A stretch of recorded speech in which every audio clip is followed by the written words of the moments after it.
அன்பான சகோதர சகோதரிகளே, இன்னைக்கு நம்ம பார்க்க போற பாடத்தின் தலைப்பு என்ன சொல்லுங்க? பிரதர் சொன்னாரு, ஹில்லேல்.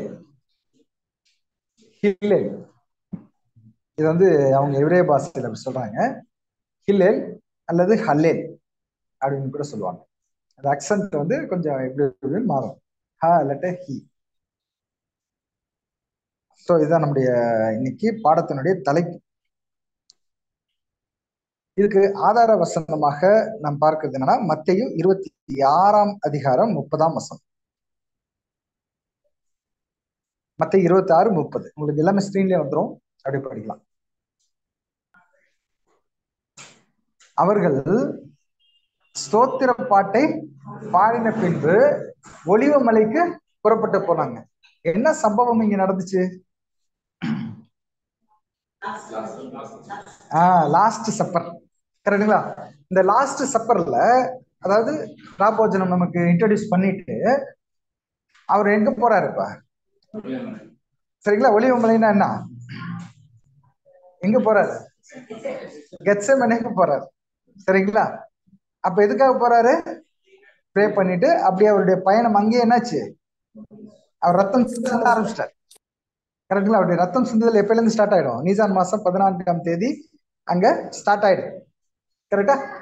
சோ இப்படி பார்க்கும்போது கடைசியா அந்த ரத்தம் சிந்துதல் முடிச்சு வர்றது 3 மணிக்கு, அடுத்த நாள் 3 மணிக்கு ஃபுல்லா டோட்டலா அவர் மரிச்சு ஜீவனை விட்டுறாரு. எல்லாம் முடிந்தது அப்படிங்கிற ஒரு வேர்டுல என்ன டோட்டலா ரான்சம் முடிஞ்சிச்சு. கரெக்டா? ரான்சம் பண்ணி முடிச்சாச்சு. அதுக்கப்புறம் இன்னொன்னு என்ன முடிச்சிட்டாரா? அவங்களுடைய பாட்டு பாவ நிவாரண பலிய முடிச்சிட்டார். கரெக்டா? அவங்களோட பாட்டு பாவ நிவாரண பலி முடிஞ்சிச்சா? இப்போ இன்னும் முடியல. பாவ நிவாரண பலி முடிஞ்சாதான் சரிங்களா டோட்டலா எல்லாமே கம்ப்ளீட் ஆகும். கரெக்டுங்களா? சோ இப்ப இயேசு கிறிஸ்து அந்த மேல் அறையில இருந்து அப்பமும் திராட்சை ரசமும் கொடுத்துட்டு என்ன பண்றாருங்க? அருமையா ஒரு பாட்டு பாடுறாங்க. அந்த பாட்டு பேரு தான் ஹில்லேல் சாங். தெரியும், ஹல்லேல் அங்க இருக்குது இல்லையா? அந்த ஹல்லேலுங்கிற வார்த்தை ஹில்லேல் வார்த்தை எல்லாமே ஒண்ணுதான். அவங்க ஆக்சுவலா அப்படியே யெஷுவான்னு சொல்லுவாங்க, யோசுவான்னு சொல்லுவாங்க. புரியுதுங்களா? யெஷுவா யோசுவா அப்படிங்கிற சொல்ற அந்த அந்த இதுக்கு அவங்களுக்கு ஒரு வார்த்தை தான் இருக்கும். அந்த ஸ்லாங் மட்டும் எப்படி வேணாலும் மாறிக்கலாம். சரிங்களா? இப்ப இந்த ஹில்லேல் சாங், இந்த சப்ஜெக்டோட தலைப்பு என்ன? ஹில்லேல். அப்படின்னா ஹில்லேல்னா என்ன அப்படின்னா ஸ்தோத்திர பாட்டு. கரெக்டுங்களா? பிரைசிங் சாங் அப்படின்னு சொல்லலாம். பிரைசிங் சாங் அப்படின்னு கூட அங்க சொல்லலாம். பாருங்க, எப்பொழுதுமே நம்முடைய ஒரு இந்த ஐக்கியத்திலேயோ இல்ல ஒரு கிறிஸ்தவ சமுதாயத்திலேயே ரொம்ப முக்கியமான பார்ட் என்னதுங்க? சாங்ஸ், பாட்டு. இல்லைங்களா? நீங்க எந்த வேர்ல்டுக்கு எங்க போனாலுமே ஒரு கிறிஸ்டியன்ஸ் அப்படின்னு இருந்துட்டாங்கன்னா, அவங்க எந்த டினாமினேஷன்ல எங்க இருந்தாலுமே அவங்களுடைய முக்கியமான ஒரு ஆரம்பமும் முடிவும் எதுலதான் இருக்கும்? ஒரு சாங் இருக்கும். நிறைய சபைகள் வெறும் சாங் மட்டுமே வச்சு அவங்க டோட்டல் பிரேயரை முடிக்கிறதுலாம் இருக்காங்க. சரிங்களா? வெறும் சாங் தான் பாடுவாங்க. சலோமன்ஸ்ல எல்லாம் அந்த மாதிரி அங்க ஐலாண்ட்ஸ்ல அவங்களுடைய முக்கியமானது. இப்ப நம்ம 3 பாட்டு பாடுறதுக்கே அவங்க வருத்தப்படுறாங்க. ஸ்டார்டிங்ல இப்ப பழகிட்டாங்க. ஸ்டார்டிங்ல ஒரு 5-6 பாட்டு பாடும். சரிங்களா? 5-6 பாட்டு 7 பாட்டு அப்படியே பாடிக்கிட்டே இருப்பாங்க. அதுக்கப்புறம் சப்ஜெக்ட் நம்ம ஒரு 1.5 மணி நேரம் 2 மணி நேரம் எல்லாம் எடுப்போம், உட்காந்து கேட்பாங்க. அதுக்கப்புறம் திரும்ப முடியிறப்ப 2 பாட்டு பாடுவாங்க. அப்புறம் பாட்டெல்லாம் மிக்ஸ் பண்ணுவாங்க. 2-3 பாட்டை ஒன்னா மிக்ஸ் பண்ணி ஒரே பீட்ல இருக்கிறத அப்படி பண்ணி ரொம்ப நேரம் பாடிக்கிட்டே இருக்கணும். அவங்கதான் அப்பதான் அவங்களுக்கு ஒரு திருப்தி. அந்த இது இப்ப பாத்தீங்கன்னா பேர் சபைகள் எல்லாம் பாத்தீங்கன்னா இந்த மாதிரி சபைகள் எல்லாம் பாத்தீங்கன்னா நிறைய பாட்டு பாடிக்கிட்டே வருவாங்க. அப்ப மனுஷங்களோட மனசு என்ன ஆயிடும்? ரெடி ஆயிடும். ஒரு ஸ்பிரிச்சுவலா அந்த ஒரு ஃபீலிங்குள்ள போயிடும். கரெக்ட்ல? கான்சன்ட்ரேஷன் அந்த இதுக்குள்ள போறதுக்கு ஒரு ஒழுங்குபடுத்துறதுக்கு நல்லா இருக்கும். ஸோ சாங்ஸ் கிவ்ஸ் எனர்ஜி, இல்லைங்களா? அது என்ன பண்ணுதுங்க? நல்ல ஒரு எனர்ஜியை கொடுக்குது. ஒரு மோட்டிவேஷன், இட் கிவ்ஸ் மோட்டிவேஷன். உற்சாகமும் ஒரு உந்து தன்மையும் என்ன பண்ணும்? பாடல் கொடுக்குது. இப்ப கூட நம்ம கூட என்ன பண்றோம்? ஒரு பாட்டு பாடிட்டு வந்தோன்னா அப்படி ரெடியா இருக்கும் இல்லையா? மைண்டு ரிசீவ் பண்றதுக்கு ரெடியா இருக்கும், வசனங்களை ரிசீவ் பண்றதுக்கு அந்த ஒரு ப்ரிப்பரேஷன் கொடுக்கும். கரெக்டுங்களா? So songs are most important. Correct? Of course it's a more important one அப்படின்னு பார்க்கணும். ரொம்ப இம்பார்ட்டன்ட். நம்மளுடைய ஆவிக்குரிய ஒரு நகர்வுகள் ஸ்பிரிச்சுவல் மூவை வந்து இது என்ன பண்ணும், பூஸ்ட் பண்ணலாம், நல்லா பூஸ்ட் பண்ணி கொடுக்கும் அப்படின்னு பாக்குறோம். அப்புறம் பாத்தீங்கன்னா இது தேவனுக்கு கூட ரொம்ப பிடிக்குதான், தேவனுடைய இருதயத்துக்கு ரொம்ப பிடிச்சதா இருக்கான். இதை ஒருத்தர் கண்டுபிடிச்சிட்டாரு நல்லா. யாரு அது பாத்தீங்களா? எவ்வளவு சூப்பரா சொல்றீங்க. டேவிட் அவரு ஒரு புக்கே வச்சுட்டாரு, ஒரு புக், அவர் அதிகாரமே என்ன பண்ணிட்டாரு, பாட்டே பாடிட்டார். கரெக்டுங்களா? சாலமோன் கூட என்ன பண்ணிருக்கிறார், உன்னத பாட்டு, என்ன அருமையான புக்ஸ், நீதிமொழிகள் கூட ஒரு பாட்டா தான் அவர் இந்த இதெல்லாம் பண்ணாரு. அது மட்டும் இல்லாம சாலமோனுடைய சாங்ஸ் நிறைய இருக்குதான். நமக்கு என்ன, நமக்கு ஆவிக்குரிய இந்த 1,44,000, அதாவது சபையினுடைய வளர்ச்சிக்கு என்ன தேவை இருக்கு, அது மட்டும் தான் நமக்கு பைபிள் நீங்க கொடுக்கப்பட்டுச்சு. அவர் எழுதின பாட்டுகள்லாம் நிறைய இருக்கு இல்லைங்களா? அவர் உட்காந்து, அவர் அவ்வளவு பிரில்லியன்ட், அவரால் அந்த மூளையை வச்சுக்கிட்டு சும்மா இருக்க முடியாதான். சாலமோன் என்ன பண்ணுவாரு, அவருடைய மூளையை வச்சுக்கிட்டு இத்தனை வருஷம் சும்மா உட்காந்துருக்குன்னா கஷ்டம் இல்லைங்களா? கரெக்டா? அவரு பாருங்க, எவ்வளவு கல்யாணம் பண்ணி எவ்வளவு பேர்டன் இருந்தாலும் அந்த மூளையோட ஓவர்ஃப்ளோ என்ன பண்ணுது, பாட்டா அங்க போய் அங்க கொடுக்குதுன்னு பார்க்கணும். So song is very important அப்படின்னு பார்க்குறோம். So it gives a conclusion to a meeting. ஒரு ஒரு ப்ரோக்ராம் இருந்துச்சு, ஒரு மீட்டிங் இருந்துச்சுன்னா conclusion. And also it's a kind of prayer. சாங்லயே என்ன பண்ணலாம், சாங் கூட ஒரு ப்ரேயர் தான். கரெக்டுங்களா? நம்ம வார்த்தைகள்ல கூட பேசுறோம், ப்ரேயர்னு சொல்லி ஒரு ஃபார்மாலிட்டிக்கு வச்சிருக்கோம். நம்ம ஒரு ஃபார்முலா தான் வச்சிருக்கோமே தவிர சாங் கூட என்னதான் ஒரு ப்ரேயர் தான். ஏன்னா சாங்ல வந்து நம்ம யாரை பிரைஸ் பண்ணி பாடுறோம், காடை பிரைஸ் பண்ணி பாடுறோம், நம்மளுடைய கேரக்டர் என்ஹான்ஸ்மெண்ட்டுக்கு வேண்டியது உள்ளார வைக்கிறோம். சரிங்களா? So it is seeking the blessing of God. கரெக்டுங்களா? நம்ம all to Jesus I surrender, all to thee my அப்படின்னு நம்ம பாடுறப்ப அதுக்குள்ள எவ்வளவு மீனிங் இருக்கு. ஆனா சம்டைம்ஸ் நம்ம உணராம வெறும் மியூசிக்கை மட்டுமே யோசிச்சுட்டு, வெறும் மியூசிக்கை மட்டும் யோசிச்சுட்டு அப்படியே போயிட்டு இருப்போம். கரெக்டுங்களா? நல்லா பாடணுங்கிற ஒரு மைண்ட் மட்டும் இருக்கும். நிறைய பேர் அப்படியே ஆயிடுறாங்க. அது மாதிரி இல்லாம நிறைய பேர் நம்ம பார்த்துருக்கோம், பாட்டும் நல்லா பாடுவாங்க, உணர்ந்து பாடுவாங்க, அதே போல அவங்களுடைய இன்னர் ஹார்ட்டும் என்ன பண்ணுவாங்க, காடை டச் பண்ற மாதிரி கூட பாடுவாங்க. சரிங்களா? நிறைய கவிஞர்கள்லாம் சில கவிதைகள் எழுதுறப்ப ஒரு ரியாலிட்டியை கொடுப்பாங்க அதுக்குள்ள. எல்லாருக்குமே பிடிக்கும், பாட்டுனா பிடிக்காத ஒரு பாட்டு வந்து இட் மேக்ஸ் ரிஃபார்மேஷன் கூட சொல்றாங்க. ஒரு சேஞ்சஸை கொண்டு வந்துருமா, ஒரு ரிஃபார்மேஷன் கூட கொண்டு வந்துருமா. தெரியுங்களா? அது சர்தை சபை, சர்தை சபை காலகட்டத்தில் கிபி 1367 இருந்து 1517 வரைக்கும் லல்லபீஸ் அப்படின்னு சொல்லி இந்த ஹிம்ஸ் எல்லாம் எழுதுனது அவங்க தான். வசனங்கள் எல்லாம் வச்சுக்கிட்டு, பைபிள்ல இருக்க வசனங்கள் எல்லாம் எடுத்து என்ன பண்ணிட்டாங்க, யார் அது சாங்கா எழுதினாரு, யார் இது? அதுக்கப்புறம் நிறைய பேர் அவங்க கூட எழுதுனாங்க. யார் இது? தேர்ட் சர்ச் பீரியடுடைய தூதன் யாரு? Angel, sorry, fifth church பீரியடோட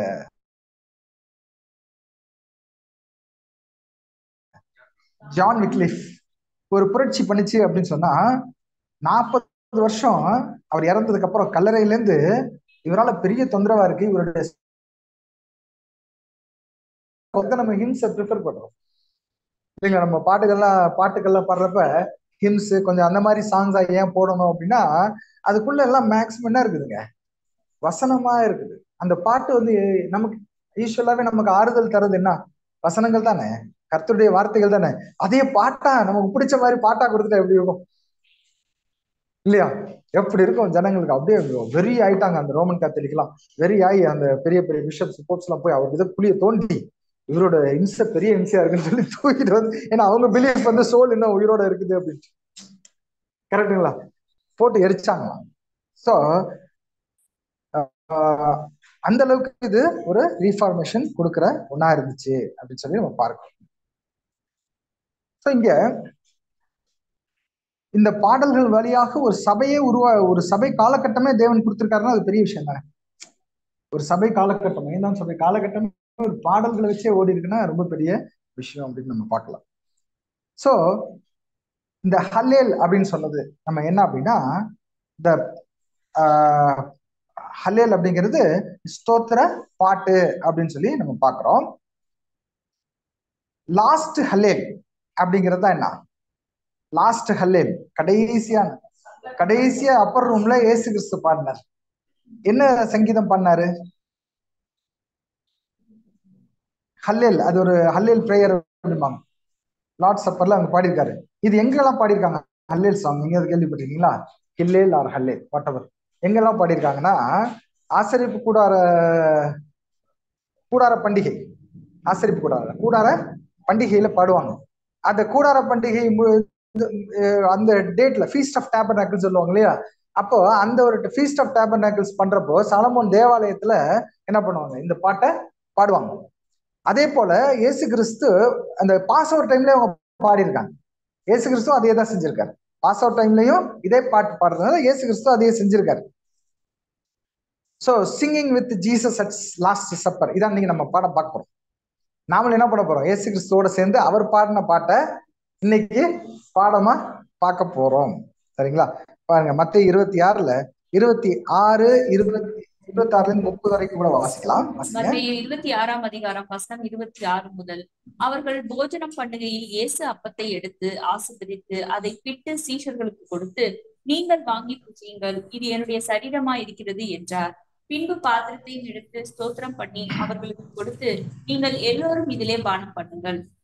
so இதுதான் நம்ம பொதுவா இப்ப பாடங்கள்ல பார்த்துட்டு இருக்கோம் இல்லைங்களா? அப்பமும் திராட்சரசும் பானம் பண்ணுங்கள் கரெக்டுங்களா? அதை பண்ணிட்டு ஒரு பாட்டு பாடுறாரு பாருங்க, அந்த பாட்டை நம்ம இன்னைக்கு பார்க்க போறோம். படிங்க 30 வரைக்கும். 29:8. இது பாவமன்னிப்பு உண்டாகும்படி அநேகருக்காக சிந்தப்படுகிற புது உடன்படிக்கைக்குரிய என்னுடைய ரசமா இருக்கிறது.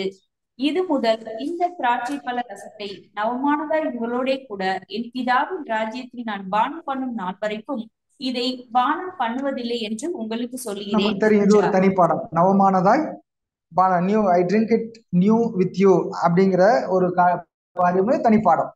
இப்ப 30வது வசனம். அவர்கள் ஸ்தோத்திர பாட்டை பாடின பின்பு ஒலிவ மலைக்கு புறப்பட்டு போனார்கள். இப்படியே என்ன பண்றாங்க? பாட்டு பாடிக்கிட்டே முடிச்சுட்டு எழுந்திருச்சு அப்படியே என்ன பண்றாங்க? கெத்செமனேக்கு, அங்க ஒலிவ மலைக்கு போறாங்க. சோ ஹல்லேல் அப்படிங்கிறது ஸ்தோத்திர பாட்டு. According to the Jewish tradition என்ன பண்ணுவாங்கன்னா 2 ஃபெஸ்டிவல்ஸ் இருக்கு. 2 ஃபெஸ்டிவல்ஸ். அதுல என்ன? ஒன்னு ஃபீஸ்ட் ஆஃப் டேபர்நாக்கிள்ஸ், அடுத்தது வந்து பாஸ் ஓவர்.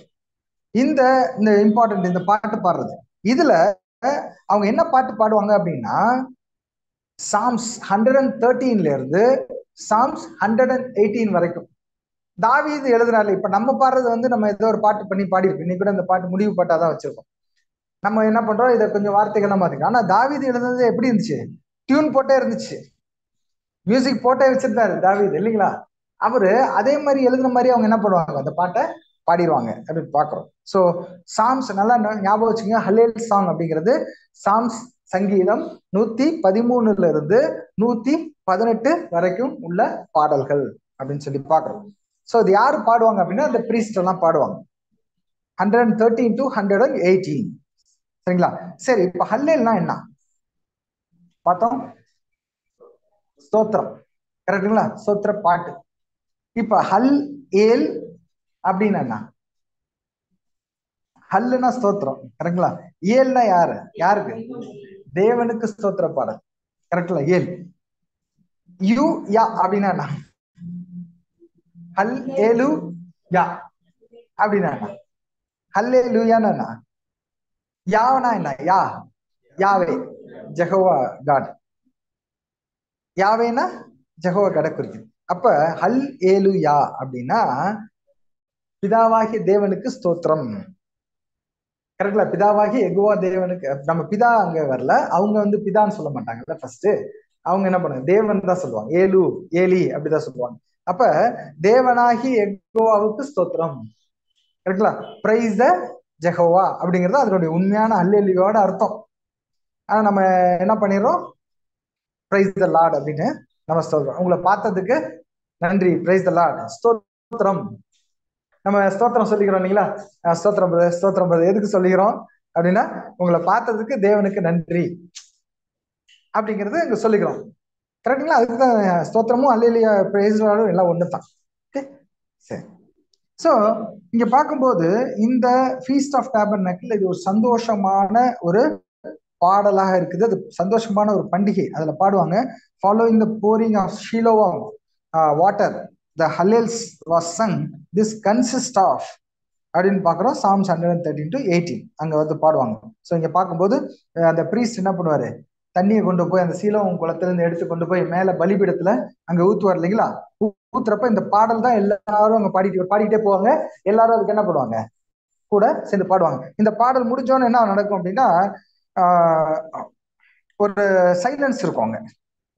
யோவான் 7:37 படிங்க.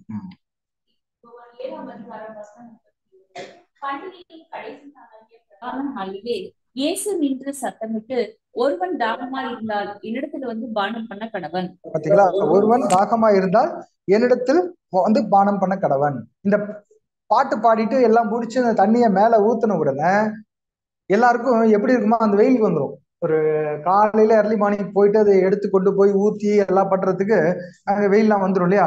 எல்லாருக்கும் இந்த பாட்டெல்லாம் பாடி ஒரு தாகம் வந்துடும், ஒரு தாகம் இருக்கும். அந்த தாகம் இருக்கிற சமயம் அந்த டைம்ல என்ன பண்ணுவோம், எல்லாருக்கும் தண்ணி அந்த டைம்ல டக்குனு குடிக்க முடியாது. ஒரு 1/2 hour என்ன பண்ணுவாங்களா, அடுத்த ப்ரோக்ராமுக்கு எல்லாம் செட் பண்ணுவாங்களாம். செட் பண்றப்போ ஒரு 1/2 hour என்ன பண்ணுவோம், சைலன்ஸ் இருக்கும்.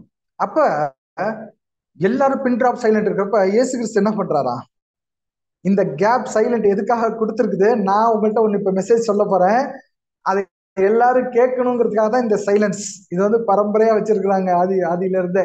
என்னன்னா, ஒருவன் தாகமா இருந்தால் என்னிடத்தில் வந்து பானம் பண்ண கடவன் அப்படின்னு சொல்லுவாங்க. If any man thirst let him come unto me and drink அப்படின்னு அங்க சொல்றாங்க. சரிங்களா. சரி, நெக்ஸ்ட் ஃபீஸ்ட். இப்ப இது வந்து ஃபீஸ்ட் ஆஃப் டேபர்னாக்கிள், ஒரு சந்தோஷமான பண்டிகை பார்த்தோம். நெக்ஸ்ட் ஃபீஸ்ட் என்ன அடுத்தது அப்படின்னா பாஸ் ஓவர் ஃபீஸ்ட். இந்த பாஸ் ஓவர் ஃபீஸ்ட் எப்பேற்பட்டது அப்படின்னா அதுல சந்தோஷம் இல்லைங்களா, சந்தோஷமும் இருக்கு, ஒரு கலந்த என்ன இருக்கும். இப்ப இயேசு கிறிஸ்து நம்முடைய பாஸ் ஓவர், கரெக்டுங்களா. இயேசு கிறிஸ்து நம்முடைய பாஸ் ஓவர். அவரு மரிக்கலன்னா உலகத்துக்கு சந்தோஷமே இல்லை, கரெக்டுங்களா. அந்த பலி செலுத்தலைன்னா இல்ல, அது பண்டிகையா இல்லையா நமக்கு. அதுக்காக இது பண்டிகைன்னு சொல்லிட்டு நம்மள ஆர்ப்பரிச்சு நல்லா கத்தி கொண்டாடி சந்தோஷமா இருக்கிறோமா? ஏன்னா இந்த ஒரு பலி கொடுக்கறதுக்காக அவரு தன்னைத்தானே ஜீவ பலியாக எவ்வளவு கஷ்டப்பட்டு கொடுத்தார் அப்படிங்கிற ஒரு ஒரு இது ஒரு பெயினும் அதுக்குள்ள இருக்கும். பெயின் கலந்த ஒரு ஃபெஸ்டிவல் அப்படிதான் நம்ம சொல்லலாம், சந்தோஷம் அப்படிங்கிற ஒரு காரியம். சோ இந்த ஒரு ஃபெஸ்டிவல்லையும் தாவீதின் சங்கீதத்தை எல்லாருமே பாடுவாங்க.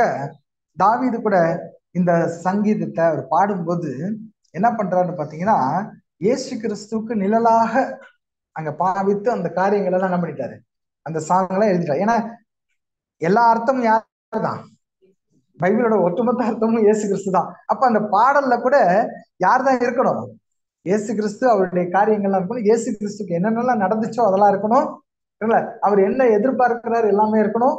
அப்ப பாருங்க, கரெக்டா இயேசு கிறிஸ்துவும் அதே ஹல்லேல் சாங் பாடிட்டு தான் தன்னுடைய இதை க்ளோஸ் பண்றாரு, கையில க்ளோஸ் பண்றதுக்கு போறாரு. சோ இங்க பார்க்கும்போது சங்கீதம் 118 1-29 வரைக்கும், அதுல எத்தனை வசனங்கள் இருக்கு, அந்த Psalms 118ல 1-29 இருக்கும், கரெக்டுங்களா. இதுதான் நம்ம வாசிக்க போறோம், இந்த பாட்டு தான் நம்ம பாட போறோம். ஓகேங்களா. ஃபர்ஸ்ட் வருஷம் வாசிங்க, சங்கீதம் 118:1. கர்த்தரை துதியுங்கள், அவர் நல்லவர், அவர் கிருபை என்றும் உள்ளது. கர்த்தரை துதியுங்கள், அவர் நல்லவர், அவர் கிருபை என்றும் உள்ளது. தேவ கிருபை என்றும் உள்ளதுன்னு பாட்டெல்லாம் பாடுறோம் இல்லையா. அப்ப தேவனுடைய அந்த கிருபை, கர்த்தருடைய கிருபை பாக்குறப்ப அந்த ஒரு டிவைன் கேரக்டர், அவருடைய டிவைன் கேரக்டர், தெய்வத்துவத்தின் ஒரு குண லட்சணமாக அங்க இருக்குது. அப்ப தேவனுடைய அந்த நன்மைகள் எல்லாமே எப்படிதான் இருக்குது அப்படின்னா ஒரு கிருபையோட பிணையப்பட்டிருக்குதான். பிணையப்பட்டிருக்குன்னு என்ன சொல்றோம், மிக்சடு வித் மெர்சி.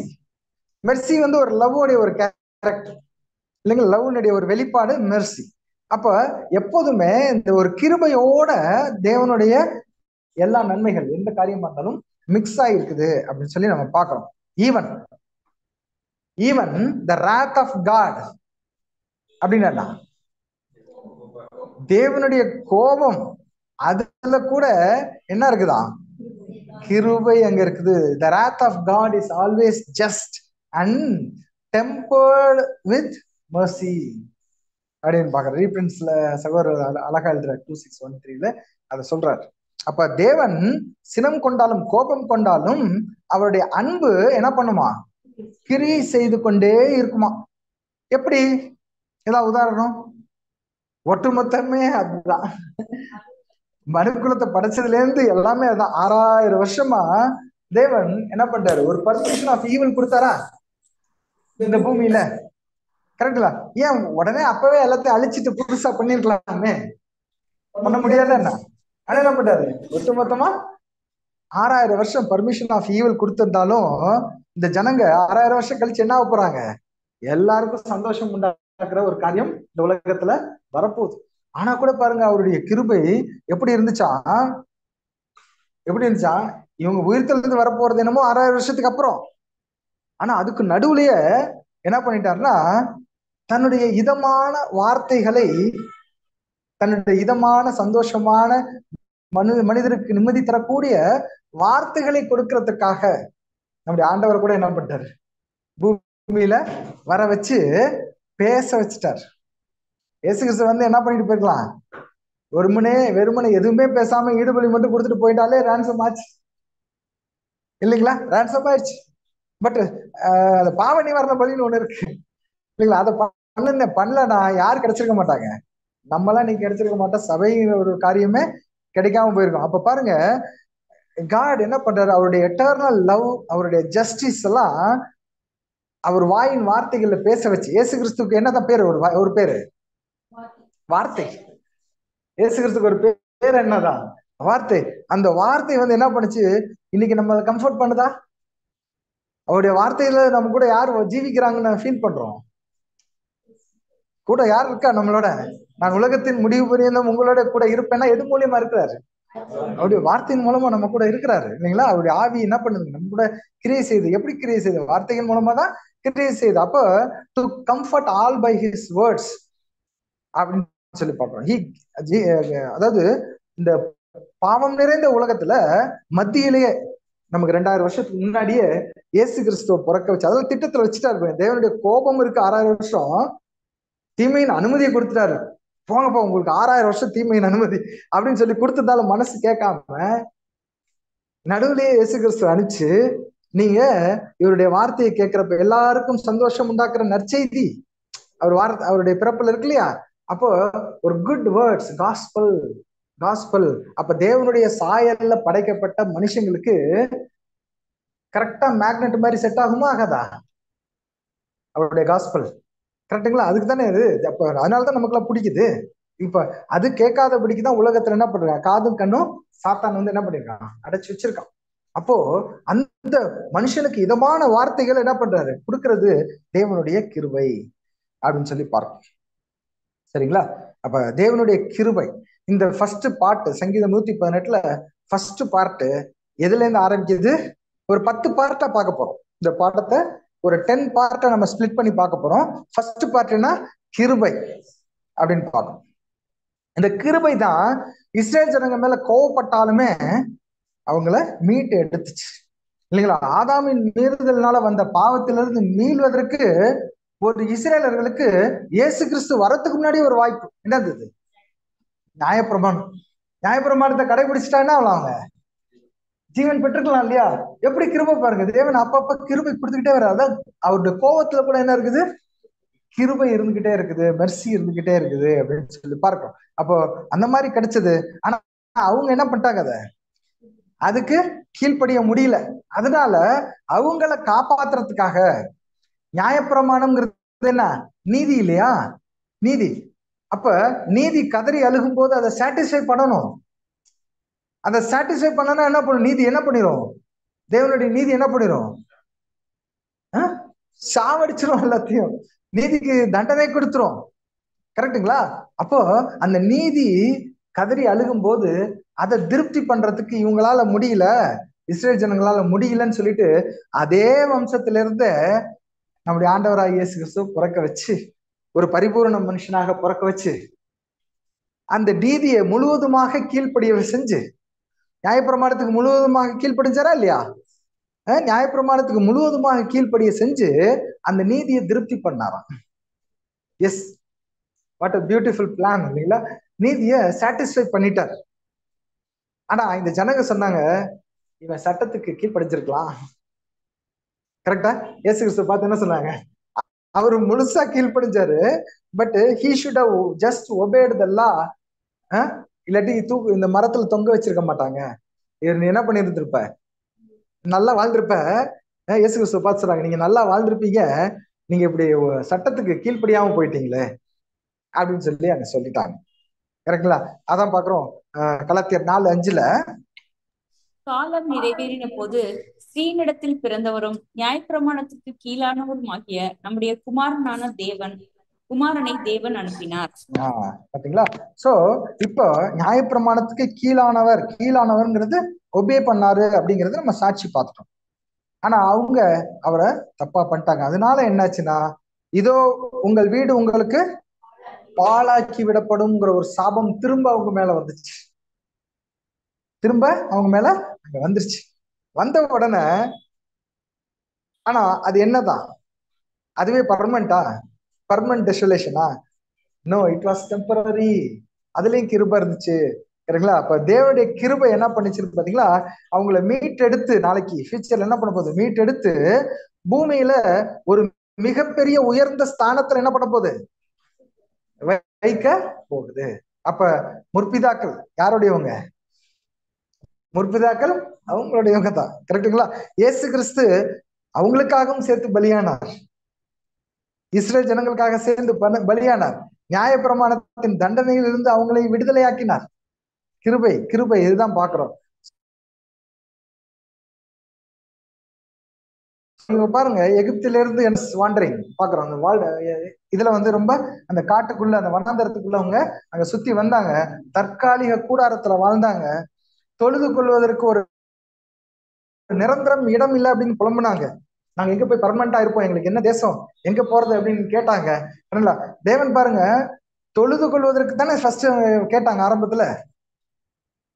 இதுல இருந்து நாங்க தேவனை தொழுது கொள்ள நாங்க இந்த நாட்டை விட்டு போகணும், எங்களுக்கு வேற இடத்துக்கு போகணும்னு கேட்டாங்க இல்லைங்களா?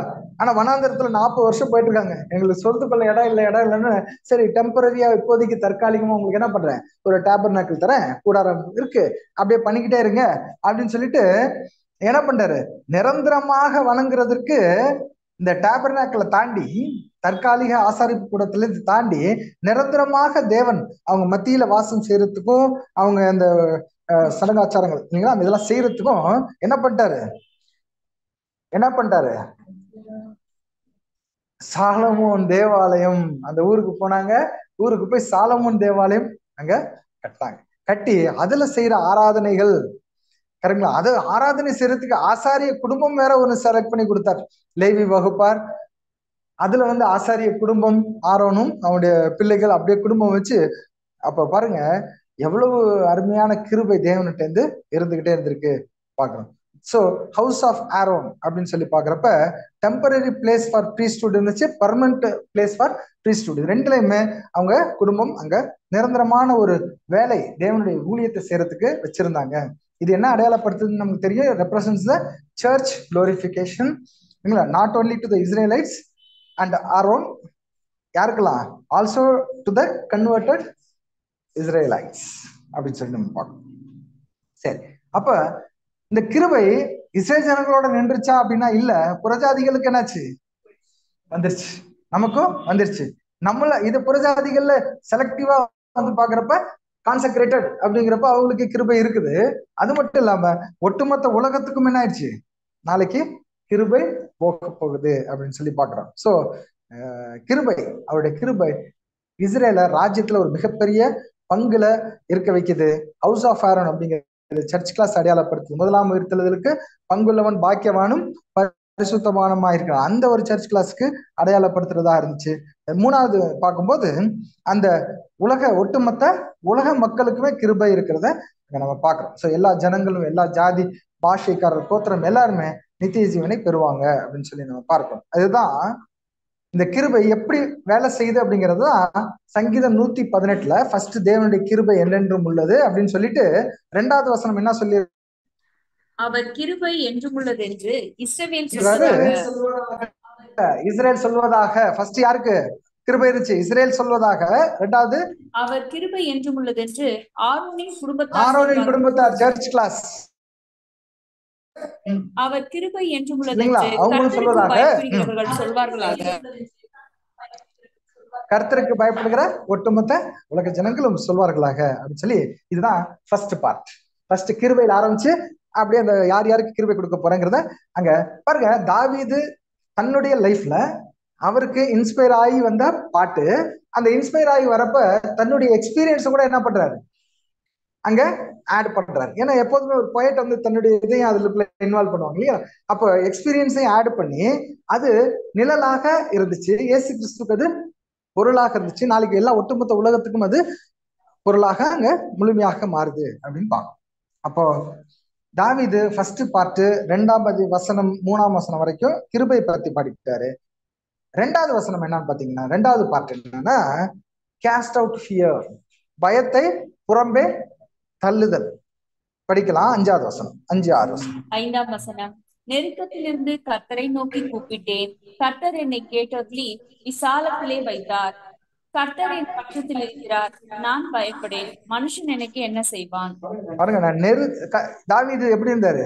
நெருக்கத்துல இருந்து கர்த்தரை கூப்பிட்டார், கர்த்தர் கேட்டலினார், விசாலத்துல வைத்தார். கர்த்தர் என் பட்சத்துல இருக்கும்போது நான் எதுக்கு பயப்படணும்?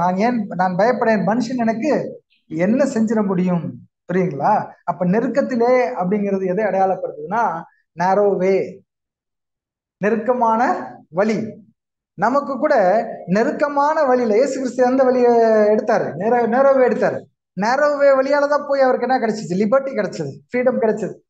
அப்ப last pass over song sung by Jesus, இதெல்லாம் கண்டென்ட், இதெல்லாம் இருக்குது உள்ளார. அப்போ நமக்கும் நெருக்கமான வழியில போறப்ப நமக்கு என்ன கிடைக்கும்? விசாலத்துல வைக்கிறார் அப்படின்னா நம்ம வந்து என்ன பண்றாரு? இது விசாலமான வழி நினைச்சிடாதீங்க. என்ன சொல்றது? Large place. கரெக்டா? கிங்டம். கரெக்டா? கிங்டம் அப்படிங்கிறது சொல்றோம். சோ 2 தீமோத்தேயு 1:7. 2 தீமோத்தேயு 1:7. தேவன் நமக்கு பயமுள்ள ஆவியை கொடாமல் பலமும் அன்பும் தெளிந்த புத்தியுமுள்ள ஆவியே கொடுத்திருக்கிறார். பாத்தீங்களா? பயமுள்ள ஆவியை தேவன் என்ன பண்றது? நமக்கு கொடுக்கறது இல்ல. ஆனா என்ன கொடுக்கிறாரா? பலமும் அன்பும் தெளிந்த புத்தியும் உள்ள ஆவியை அங்க கொடுக்கிறார். தாவீதுக்கு கொடுத்தாரா?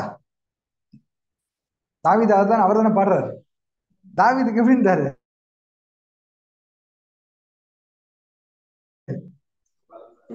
பயமே இல்ல, ஆனா எப்படி இருந்துச்சு? தெளிந்த புத்தி இருந்துச்சு. கரெக்டா? தெளிந்த புத்தி இருந்துச்சு, சவுண்ட் மைண்ட் இருந்துச்சு. டேவிட் பாருங்க, அவர் வந்து ஃபியர்லெஸ் டேவிட் அப்படின்னு சொல்லலாம். கரெக்டா? ஒரு டேவிட பத்தி சொல்ல, courageous David, fearless David, noble David, great leader David, அப்புறம் he was a great commander. இதெல்லாம் பொறுத்தது அவருக்கு. Great general, furious warrior. Furious warrior, எந்த வாரிலையுமே அவர் தோக்கல இல்லைங்களா? ஃபியூரியஸ் வாரியர், ஹம்பிள் மேன், இது ரொம்ப முக்கியம். இவ்வளோ இருந்தாலும் கடைசியில் எப்படி இருந்தாரு? வெரி ஹம்பிள் மேன் அப்படின்னு சொல்லிட்டு எபிரேயர் 13. எபிரேயர் 13:6. அதிகாலை நாம் படிங்க. கர்த்தர் எனக்கு சகாயர், நான் பயப்படேன். நமக்கும் அதான், டேவிட் மாதிரி ஒரு கேரக்டர் நமக்கு என்ன வேணும் அப்படிங்கிறது புதிய ஏற்பாட்டுல சொல்றாங்க. கர்த்தர் நாம் தைரியம் கொண்டு, கர்த்தர் எனக்கு சகாயர். கரெக்டுங்களா? கர்த்தர் எனக்கு சகாயர், நான் பயப்படேன், மனுஷன் எனக்கு என்ன செய்வான்? என்ன செய்வான்? மனுஷன் ஒண்ணு செய்யலாம். இதை படிங்க, 3:5-9-7. எந்த மனிதனும் நம் பூமிக்குரிய ஜீவனை எடுப்பதை காட்டிலும் அதிகமாக ஒன்றும் செய்ய முடியாது. அவ்வளவுதான். மேக்சிமம் என்ன பண்ணலாம்? அவங்க கொலை பண்ணலாம். ஆனா அதுக்கே பயப்படாதீங்கிறது. கரெக்டுங்களா?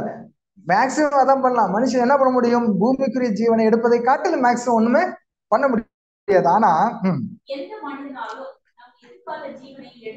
நம்முடைய ஃபியூச்சர்னு ஒண்ணு இருக்கு பாத்தீங்களா? நியூ கிரியேச்சருக்கு இருக்கக்கூடிய ஃபியூச்சர், அதை கொலை பண்ணாதான் நல்லா வளரும் இல்லைங்களா? நம்ம மனுஷன் நம்மளை கொலை பண்ணிட்டானா அவங்க ரத்த சாட்சியா மறிச்சிருக்கிறாங்க. யாருக்கு? First Stephen. எல்லாருமே அப்படிதான். ஸ்டீஃபனை ஃபர்ஸ்ட் எடுத்துக்கிட்டா அவரு என்னதான் பண்ணாங்க? அவர் கொலை பண்ணதுனாலதான் அவரை எல்லாம் கொலை பண்ணிட்டாங்க. கொலை பண்ணோன்னதான் அவருடைய ரத்த சாட்சி, அவரோட சாட்சி, ரத்த சாட்சியை மறிச்சதுனாலதான் அப்போஸ்தலன் பவுலே இந்த மனுஷன் இப்படி சாவறான், என்ன இருக்குதுல்ல, கரெக்டுங்களா அப்படின்னு சொல்லிட்டு பின்னாடி வந்து எப்படிலாம் பேசுறாரு. எல்லாம் எனக்கு ஒண்ணுமே இல்லை, எல்லாம் குப்பை, தூக்கி போட்டுட்டு அவ்வளவு பெரிய பணக்கார மனுஷன், அவ்வளவு பெரிய டேலண்டான மனுஷன், அவ்வளவு பெரிய மல்யுத்த வீரன், அவ்வளவு பெரிய ஒரு ஓட்டப்பந்தய வீரன், ஸ்போர்ட்ஸ் பர்சன், ரைட்டுங்களா, பெரிய பலசாலி, ரைட்டுங்களா, அது இல்லாம அத்தாரிட்டி, பவர் எல்லாம் இருந்துச்சு, ரிட்டர்ன் ஃபார்ம்ல இருந்துச்சு எல்லாம் அவருக்கு. அதெல்லாம் தூக்கி போட்டு எல்லாமே குப்பை அப்படின்ட்டு அவரு எனக்காக வச்சிருக்குது கிரீடம் அப்படின்னு என்ஷூர் பண்ணார். எனக்கு கிரீடம் இருக்குது அப்படிங்கிற என்ஷூர் பண்ற அளவுக்கு அவருக்கு தைரியம் வந்துச்சு. படிங்க அது. சரீரத்தை மாத்திரம் கொள்ளுகிறவர்களுக்கு நீங்கள் பயப்பட வேண்டாம், ஆத்மாவையும் சரீரத்தையும் நரகத்திலே அளிக்க வல்லவருக்கே பயப்படுங்கள். மத்தேயு 10:28 ரொம்ப இம்பார்ட்டன்ட் வர்ஸ் இல்லைங்களா? சோ இப்படி பார்த்துட்டு நம்ம கலாத்தியர் 5:1 படிக்கலாம். மறுபடியும் அடிமைத்தனத்தின் முகத்துக்கு உட்படாமல் கிறிஸ்து நமக்கு உண்டாக்கின சுயாதீன நிலைமையிலே நிலை கொண்டிருக்கு. பாத்தீங்களா, கிறிஸ்து நமக்கு கொடுத்து எங்க போறோம்? கிரேட் லிபர்ட்டி போறோம், அந்த கிரேட் பிளேஸ்க்கு போறோம். அதனால நாம என்ன பண்ண வேணாம், திரும்பவும் இந்த அடிமைத்தனத்தின் அடிமைத்தனத்தின் ஆவி என்ன, பயமுள்ள ஆவி உட்படாமல், அடிமைத்தனத்தின் ஆவி என்ன, பயமுள்ள ஆவி, அந்த பயத்துக்குள்ள நீங்க போவாதீங்க அப்படிங்கறத சொல்றாரு. மேக்சிமம் என்ன பண்ணிடுவாங்க, கொலை பண்ணுவாங்களா, அதுக்குதானே மனுஷன் பயப்படணும், அந்த மரணத்துக்கு தானே பயப்படணும், உங்களுக்கு தான் மரணமே இல்லைன்ட்டாரு, கரெக்டுங்களா? அப்ப நம்ம அந்த ஆவிக்குரிய ஜீவியாக நம்ம ஆகிறதுக்கு இந்த மரணம் தான் உங்களுக்கு விடுதலை ஆகும் அப்படிங்கிறத சொல்றாரு. அப்ப நாம ஒரு சுத்தமான ஓட்டம் நம்ம ஓடுறோம் அப்படிங்கிறப்ப நமக்கு என்ன இருக்கும், சீக்கிரமா நம்முடைய இந்த பூமிக்குரிய ஓட்டம் கூட என்ன ஆகும், முடிக்கலாம், கரெக்டுங்களா? வேலை இருக்கலாம், அந்த வேலையை செய்ய வச்சிருக்க யோவானுக்கு கொடுத்த மாதிரி கொடுக்கலாம். ஆனாலும் என்னதான் பிரிவு, ஆனாலும் என்னதான் முடிவு, மரணம் தான் முடிவு, சரிங்களா? சீக்கிரமா நடந்தாலும் சரி, லேட்டா நடந்தாலும் சரி, மரணம் ஒண்ணுங்கிறது தான் முடிவு அப்படிங்கிறோம். ஸோ அதனால பயப்படாதீங்க, பயப்படாதீங்க, எப்படி இருந்தாலும் மறிக்க போறதுதான், அது பிரயோஜனமுள்ள ஓட்டமா ஓடுங்க அப்படின்னு சொல்லி சுயாதீன நிலையில நிலை கொண்டிருங்கள். நமக்கு பாருங்க, இந்த சுயாதீன நிலை அப்படிங்கிறது யாராவது உங்களை வலுக்கட்டாயம் பிடிச்சி கூப்பிட்டாங்களா? இப்ப ஒருவேளை ரோமன் கத்தோலிக்ல இருந்தீங்க, இதுல எல்லாம் மற்ற சபைகள் எல்லாம் இருந்தீங்க, அங்க வலுக்கட்டாயம் உங்களை கூப்பிட்டாங்களா? பிறப்புல இருந்தே வந்தாச்சுல, பிறப்புல இருந்தே வந்தாச்சுல, அது வலுக்கட்டாயம் தானே, வேற வழியே இல்லை, அப்படித்தான் வந்தாகணும், அப்படிதான் ஆயிடுச்சு இல்லையா? ஆனா இப்போ எப்படி வந்திருக்கிறீங்க, இங்க எல்லாரும் இப்படி வந்திருக்கிறோம் அப்படின்னா சுயாதீனத்துல இங்க வந்திருக்கிறோம், கரெக்ட்ல, யாரும் கம்பல் பண்ணவே முடியாது. சோ இப்ப ஏற்பட்ட நிலையில நீங்க எப்போதுமே நிலை கொண்டிருங்க அப்படிங்கிற. அடுத்தது மூணாவது பாயிண்ட் என்ன சொல்றாங்க, நோ வெஞ்சன்ஸ். மூணாவது பாயிண்ட் நோ வெஞ்சன்ஸ், பழிவாங்குதல் இருக்கக்கூடாது, நமக்கு உரியது அல்ல. பழிவாங்குற கேரக்டர் வச்சுக்காதீங்க. தாவீது எழுதுறார், ராஜா, அவர் நினைச்சா என்ன பண்ணலாம், என்ன வேணா பண்ணலாம், யாரும் கேட்கறதுக்கு ஆள் இல்லை, இல்லைங்களா? No rights. இப்ப கூட பாத்தீங்கன்னா இந்த சார்லஸ், கிங் சார்லஸ், இந்த மாதிரி குவீன் எல்லாம் இருந்தாங்க இல்லைங்களா, எலிசபெத் அவங்க எல்லாம் இருந்தாங்க இல்லைங்களா, அவங்களுக்கு சட்டம் இருக்கு, உலகத்துல யார வேணாலும் போய் அவங்க என்ன பண்ணலாம், அவங்களுடைய காமன்வெல்த் ஏரியால இவ்வளவு இண்டிபெண்டன்ஸ் இருக்குது, இவ்வளவு ஃப்ரீடம் வந்துருச்சு, எல்லாம் இருக்கு. ஆனா அவங்களுடைய சட்டம், அவங்க யாரையாவது கொண்டுட்டாங்கன்னு வச்சுங்க, அவங்க மேல கேஸ் வராது, ரூல் இருக்கு, அவங்களுடைய பைலாவே இருக்குது. இவங்க வந்து கிங் வந்து யாரையாவது கொண்டுட்டாங்க, ஷூட் பண்ணிட்டாங்க, யாராவது பண்ணிட்டாங்கன்னா அது வந்து இவங்க மேல வராது. அப்படிதான் சார்லஸ், கிங் சார்லஸோட அப்பா யாரையோ கொண்டு இருக்காரு, அவங்க மேல கேஸ் போடுறதுக்கு சட்டத்துல இடமே இல்லை.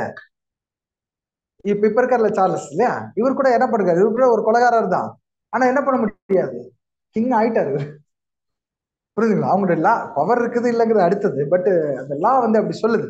அந்த மாதிரி ஒரு கிங்குக்கு பவர் இருக்கு.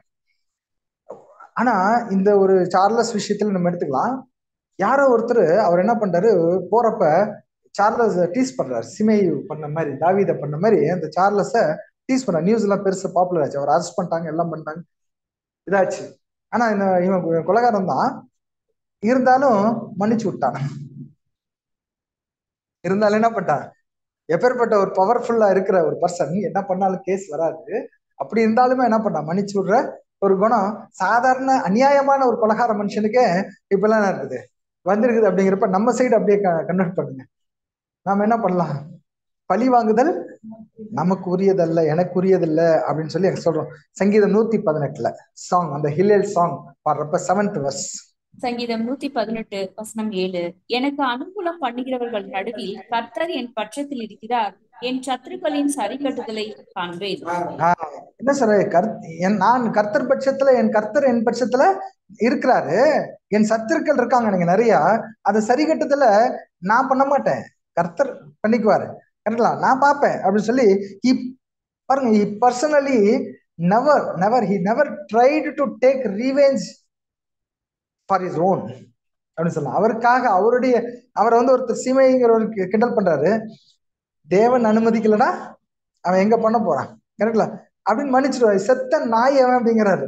கூட வந்த ஒரு பெரிய பைல்வான் இல்லைங்களா, சோல்ஜர், செத்த நாய் அவனை ஒரு நிமிஷம் அப்படி தூக்கி போட்டு வந்துடுறேன், கழுத்தை கட் பண்ணிட்டு வந்துடுறேன் அப்படிங்கிற மாதிரி சொன்னா, வேணாம் வேணாம் வா, எப்பேற்பட்ட ராஜா இல்லைங்களா, இந்த கேரக்டரை பாருங்க.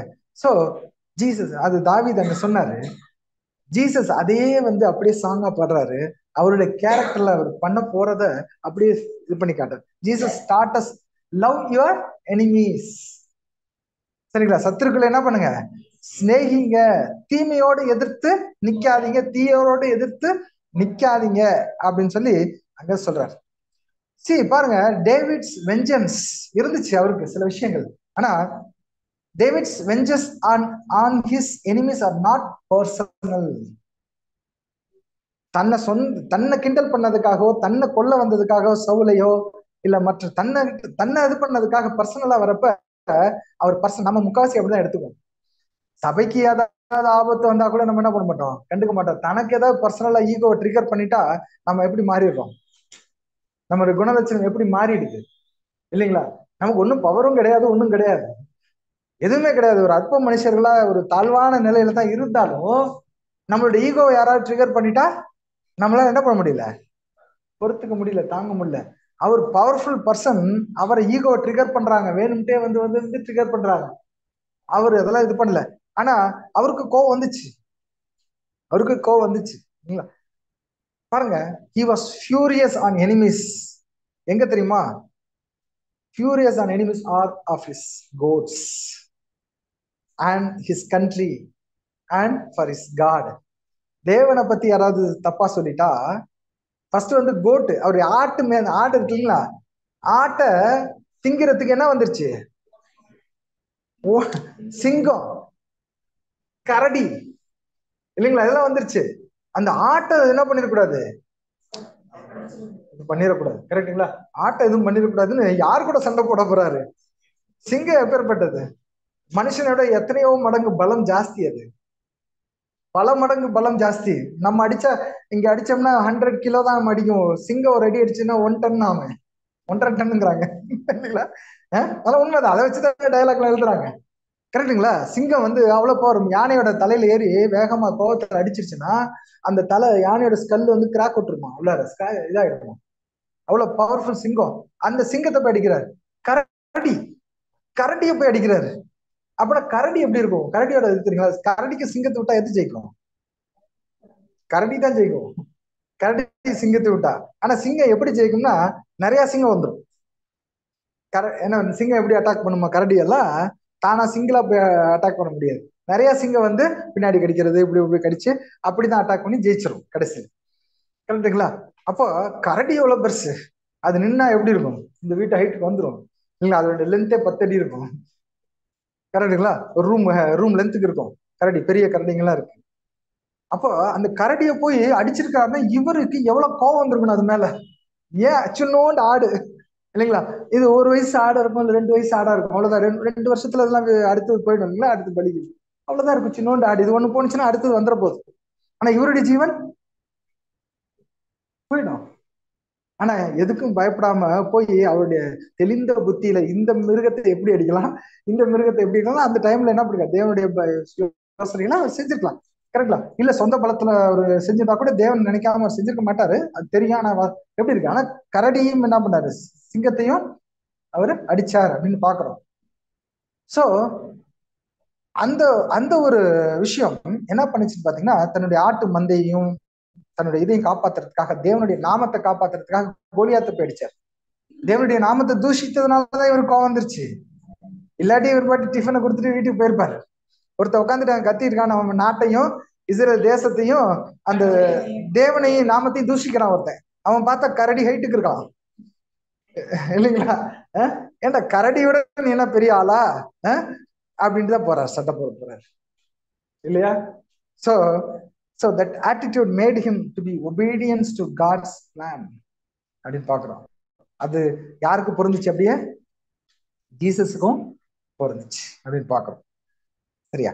சரி, அடுத்தது 4வது பாயிண்ட், விசுவாசம், ஃபெய்த். இது கூட டேவிட்ல இருந்து எடுக்கலாம். David's past experiences gave him implicit trust. கண்மூடித்தனமா தேவனை நம்பினாரா அவர் டேவிட்.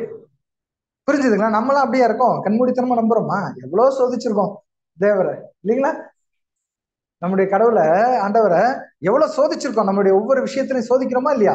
ஆண்டவர் எனக்கு செய்ய மாட்டீங்களா, என்ன இது பண்ண மாட்டீங்களா, எவ்வளவு பேசியிருக்கோம் இல்லைங்களா? நமக்காக பொறுத்துக்கிறாரு பாவம் இல்லைங்களா? ஆனா டேவிட் கண்மூடித்தனமா நம்பினாராம். ஏன்னா டேவிடோட past experiences and past victories gave him full confidence to his future victories. அவருடைய பாஸ்ட் எக்ஸ்பீரியன்சஸ், பாஸ்ட் விக்டரிஸ் எல்லாம் பாத்தீங்கன்னா தேவனுடைய நாமத்து நிமித்தமாக அவர் வந்து ஜெயிச்ச காரியங்கள், அவருக்கு சிங்கத்தை அடிக்க வச்சது, கரடி அடிக்க வச்சது, இதெல்லாம் வச்சு பார்க்கும்போது விசுவாசமானது நம்பப்படுகிறவர்களின் உறுதியும் காணப்படாதவைகளின் நிச்சயமுமாய் இருக்கிறது. நமக்கு அப்படியே பொருந்துதா இல்லைங்களா? நம்ம பார்க்கல, நம்முடைய ஃபியூச்சர் என்ன பண்ணல, இன்னும் பார்க்கல. ராஜ்யத்துக்கு போவோம் நம்ம விசுவாசிக்கணுமா, விசுவாசிக்க கூடாதா? ராஜ்யத்துல விக்டரி இருக்கும்னு விசுவாசிக்கணுமா, விசுவாசிக்க கூடாதா? அதே போல ராஜ்யத்துக்கு போகிற பிள்ளைகள் நமக்கு எதிரியாக வரக்கூடிய பாவமான செயல்களை நம்ம ஜெயிப்போம், மேற்கொள்வோம் அப்படின்னு விசுவாசிக்கணுமா, விசுவாசிக்க கூடாதா? சாத்தான் கோலியாத் யாரை அடையாளப்படுத்துது? சாத்தான் இல்லைங்களா? சாத்தானுடைய வஞ்சனையிலிருந்து நம்ம ஜெயிப்போம்னு விசுவாசிக்கணுமா, விசுவாசிக்க கூடாதா? சரிங்களா? இது சாதாரண பாட்டு கிடையாது, சாதாரண பாட்டு கிடையாது. இது நம்முடைய வாழ்க்கை, புது சிருஷ்டியுடைய வாழ்க்கை. இயேசு கிறிஸ்து கரெக்டா கடைசி அதை பாடிட்டு போறார். சங்கீதம் 37:5.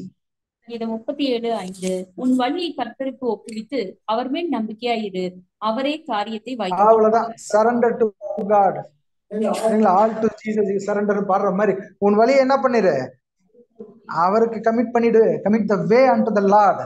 அவர்கிட்ட ஒப்படைச்சிரு, அவர் என்ன பண்ணிக்குவாரு, நம்ம காரியத்தை எல்லாம் வாய்க்க பண்ணிக்குவார் அப்படின்னு சொல்லி பார்க்கணும். ஸோ நம்முடைய நினைவு கூறுதலின் நாட்கள்ல இந்த ஒரு காரியங்கள் நமக்கு ரொம்ப அதிகமான நல்ல அர்த்தங்களை கொடுக்கறதாக இருக்கிறதுன்னு பார்க்கணும். ஸோ டேவிடுக்கு faith was the hallmark of David. ISI முத்திரை மாதிரி அவருக்கு ஃபெய்த் தான் என்ன இருக்கு, ஹால்மார்க், ஒரு முத்திரை போட்ட மாதிரி. when he meet Goliath, the victory over lion and bear was remembered by him. இல்லைங்களா? அதெல்லாம் நினைச்சுட்டு தானே போனார், சொல்றாருல வசனம் இல்லைங்களா? சோ கோலியாத்தை மீட் பண்ணும்போது சொன்னாரு பாருங்க, 1 சாமுவேல் 17:37. 17:37 என்னை சிங்கத்தின் கைக்கும் கரடியின் கைக்கும் தப்புவித்த கர்த்தர். வசனம் எப்படி இருக்கு? சிங்கத்தின் கைக்கும் கரடியின் கைக்கும் யார் தான் தப்புவித்தாரா? தேவன், கர்த்தர் தப்புவிச்சாரு. அந்த கர்த்தர் இந்த என்றான். பாத்தீங்களா என்ன ஃபெய்த் பாருங்க. ஆனா நம்பப்படுகிறவர்களின் உறுதி. அவர் அப்பயே இந்த வசனம் எல்லாம் கொடுக்கறதுக்கு முன்னாடி அங்க செஞ்சிருக்கிறார். சோ சவுல் தாவீதை பார்த்து போ, கர்த்தர் உன்னோட இருப்பாராகன்னு சொல்லிட்டார். சரி, இப்ப 1 சாமுவேல் 17:45-46 பார்க்கும்போது அந்த பெலிஸ்தனை பார்த்து நீ பட்டயத்தோடையும், யாரு அந்த கோலியாத்தை பார்த்து சொல்லி, நீ பட்டயத்தோடையும் ஈட்டியோடும் கேடகத்தோடும் வர, நான் என்ன பண்றேன், நீ நிந்தித்த இஸ்ரவேலுடைய இராணுவங்களின் தேவனாகிய சேனை. என்ன அருமையா அது கூட கவிதை பாருங்க, அந்த பொயட்டிக் லாங்குவேஜ் ஸ்லாங் வருது பாருங்க. நீ நிந்தித்த இஸ்ரேலுடைய இராணுவங்களின் தேவனாகிய சேனைகளுடைய கர்த்தரின் நாமத்தில் உன்கிட்ட வரேன் இல்லையா? பாருங்க, இதன் மூலமாக இன்றைய தினம் என்ன பண்ணுவார் கர்த்தர், உன்னை என் கையில ஒப்பு கொடுப்பாரு. நான் உன்னை கொன்று உன் தலையை உன்னை விட்டு வாங்கி பெலிஸ்தருடைய பாளையத்தில் பிணங்களை இன்றைய தினம் ஆகாயத்து பறவைகளுக்கும் பூமியின் காட்டு மிருகங்களுக்கும் கொடுப்பேன். அன்னைக்கு அப்படித்தான் நடந்துச்சான். போய் கோலியாத்தை அடிச்சதுக்கு அப்புறம் போய் போட்டாங்களாம். போட்டுட்டு அதை போய் எடுத்து அந்த பிணத்தை அப்புறம்லாம் படுத்தலையாம். அப்புறம்லாம் படுத்தல. இப்ப கூட நிறைய இதுல பாத்தீங்கன்னா இங்க நம்ம சில கண்ட்ரியில அங்க பாக்குறப்போ ஸ்கல் ஐலாண்டுன்னு இருக்கான். ஃபுல்லா எலும்பு கூட அப்படியே இருக்குமா, எலும்பு அப்படியே மனுஷங்களோட எலும்பு எல்லாம் செத்துட்டு அப்படியே விட்டுருவாங்க. விட்டோன்னா இந்த கடுகு இதெல்லாம் என்ன பண்ணுவான், அந்த சதையெல்லாம் திண்டு போயிடும், எறும்பு எல்லாத்தையும் இது பண்ணிடும். வெறும் எலும்பா இருக்குமா, நடக்க முடியாதான். அதை எடுக்கணும்னா புல்டோசரை கொண்டு வந்து தான் பண்ணுமா. அது யாரையா பண்றதுன்னு விட்டுருவாங்களாம். அந்த இடத்துல என்ன யூஸ் இருக்குன்னு விட்டுருவாங்களாம். சில பேட்டில் கிரவுண்ட் எல்லாம் அப்படி இருக்கும். சாலமன் ஐலண்ட்ஸ்ல இந்த ஹொனியார நம்ம போனோம் இல்லைங்களா, அதுதான் செகண்ட் வேர்ல்டு வாரோட பேட்டில் கிரவுண்டு. அந்த பசிபிக் சைடு அதான் பெரிய பேட்டில் கிரவுண்டு. அங்க பார்த்தா சில ஐலாண்ட், அந்த பகுதி ஸ்கல் ஐலாண்டுன்னு சொல்லுவாங்களாம். இன்னமும் பாத்தீங்கன்னா நிறைய இடத்துல தோன்றப்ப நிறைய அந்த மிலிட்ரி மேனுடைய நல்ல ஸ்கல்ஸ் எல்லாம் கிடைக்கும். அந்த பாம்ஸ், ஷிப்ஸ், பிளாஸ்ட் பண்ண ஷிப்ஸ் எல்லாமே அங்க இருக்கும். காக்காவுக்கும் குருவிக்கும் விட்டுருவாங்க அதெல்லாம். அப்படின்னா பாருங்க, இங்க ஏதாவது சொல்லிருக்காரு, உன்னுடைய பிணங்களை இன்றைய தினம் ஆகாயத்து பறவைகளும் பூமியின் காட்டு மிருகங்களுக்கு கொடுப்பேன் அப்படின்னு சொல்லி அங்க சொல்லிட்டு என்ன பண்றாரு, அதனால ஒரு சாட்சி கொடுக்கிறாரு பாருங்க. அதனால் இஸ்ரேலில் தேவன் ஒருவர் உண்டு என்று பூலோகத்தார் எல்லாரும் அறிந்து கொள்வார்கள். டேவிடோட இந்த இன்சிடென்ட்ல இருந்தா ஸ்டார்ட் ஆச்சு, சரிங்களா? இந்த இன்சிடென்ட்ல இருந்து ஸ்டார்ட் ஆச்சு. பக்கத்துல இருக்க கிங்டம் எல்லாமே, ஓ இங்க வந்து காட் இருக்கிறாரு, இஸ்ரேல்கிட்ட காட் இருக்கிறாரா இல்லைங்களா, இப்ப கூட இருக்காரு அப்படிங்கிறது ப்ரூவ் ஆகுதா இல்லையா? ஆயிக்கிட்டே இருக்கு. அந்த டெரரிஸ்டே சொல்றான், நாங்க ஒரு பாம்பு விடுறோம், அது எங்க பிளேஸ்லயே போய் விடுவது அப்படிங்கிறான் இல்லைங்களா? நாங்க ஒரு பாம்பு அவங்களை அடிக்க விட்டா அது எங்க பிளேஸ்ல விழுவுது, அது அப்படியே காத்துல அங்கிட்டு அடிச்சு போகுது. அந்த டைம்ல பார்த்து காத்தடிக்குது இல்லைங்களா? அவ்வளவு மிசைல்ஸ் விட்டுருக்காங்க. விட்டப்ப இன்டர்செப்டர் வச்சு அடிக்கிறதெல்லாம் அடிச்சிருச்சு. கொஞ்சம் வந்து பாம்பு விழுந்து இப்ப ஒரு 1200 இறந்தாங்க இல்லைங்களா? ஆனா அவங்க விட்ட பாம்புக்கு மொத்தமா இஸ்ரேல் அழிஞ்சிருக்கணுமா, அவ்வளவு பாம்பு இருக்காங்க. எங்க போச்சு எல்லாம், எங்க போச்சு இல்லைங்களா? சோ இது கணக்குல வந்தது மட்டும், இது கணக்குல வராத பாம்ஸ் எவ்வளவோ போயிட்டே இருக்குது. அப்ப எவ்வளவு விஷயங்கள் தேவன் வந்து அங்க கண்ட்ரோல் பண்ணிட்டு இருக்காருன்னா, இஸ்ரேல்ல தேவன் ஒருவர் உண்டு என்று இந்த பூலோகத்தார் எல்லாரும் அறிந்து கொள்வார்கள் அப்படிங்கிற ஒரு பாட்டை அங்க பாடுறாரு. சோ கர்த்தர் இயேசு கூட என்ன பண்ணாருங்க, கிறிஸ்து சாத்தானை எங்க கோலியாத்த ஜெயிக்கிறத அங்க அடையாளப்படுத்து இல்லைங்களா? நாமும் சாத்தானை ஜெயிக்கிற ஒரு விஷயத்த நாம பார்க்கணும். சோ சாத்தானுடைய தந்திரங்கள் நமக்கு என்ன இருக்கணும், தெரிந்திருக்கணும். ரைட்டுங்களா? the faith will reveal us the deception of Satan, ரைட்டுங்களா, and make us to win அப்படி பார்க்கணும். விசுவாசம் தான் நம்ம ஜெயிக்க வைக்கும் அப்படின்னு பார்க்கணும். பாருங்க, இந்த கடைசி பாஸ் ஓவர் இயேசு கிறிஸ்து மரிக்க போறாரு இல்லைங்களா? மரிக்க போறப்ப என்ன அருமையான வேர்டு பாருங்க. இது பிரதர் எழுதுறாரு, Jesus was about to released from his restriction of flesh. அப்படின்னா he was about to released from the restriction of flesh. அவருக்கு கிடைச்ச ஃப்ளஷ் என்ன, பரிபூரண சரீரம். கரெக்ட்ல, எந்த குற்றமும் இது இல்ல, எந்த ஒரு இதுவுமே இல்ல, பிளமிஷ் இல்ல, பிளமிஷ்லெஸ். அந்த ஒரு பெர்ஃபெக்ட் சரீரமே அவர் ரொம்ப கட்டுப்படுத்திக்கிட்டு இருந்துச்சான், to enjoy the unrestricted spiritual life with his father on the plane of the divine nature. என்ன ஆச்சரியமா இருக்கு அந்த வார்த்தை, அருமையா இருக்கு. அதாவது நாமெல்லாம் அபூரணர், நம்மளாம் மாம்சம்லாம் என்ன ஒரு புண்ணாச்சுனாலே ஆடுறது இல்லை, சரியா இல்லைங்களா? அபூரண சரீரம். நம்ம இதை விடுறதுக்கு நமக்கு மனசு இல்லை இல்லைங்களா? இதை விடுறதுக்கு மனசுல நம்ம பத்திரமா பாத்துக்கிறோம். ஒரு இதுனா ஒரு மீட்டிங் போறப்ப எவ்வளவு கேர்ஃபுல்லா போறோம் இல்லைங்களா? எல்லாம் செய்யறோம். Okay, of course we are imperfect, correct. But Jesus he was a perfect man. அந்த பர்ஃபெக்ட் சரீரமே அவருக்கு தடையா இருந்துச்சான்னு சொல்றாரு. புரியுதுங்களா? என்ன ஒரு அருமையான வேர்டு அது.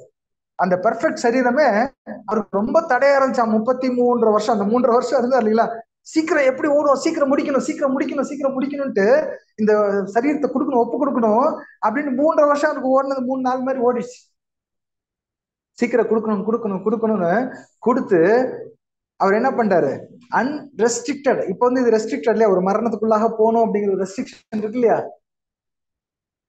ஒருவேளை அவர் அப்படியே மறிக்காம இருந்தா கூட நித்திய ஜீவன்ல இருந்தாலும், கரெக்ட்ங்களா, he cannot enjoy the unrestricted life, everlasting life.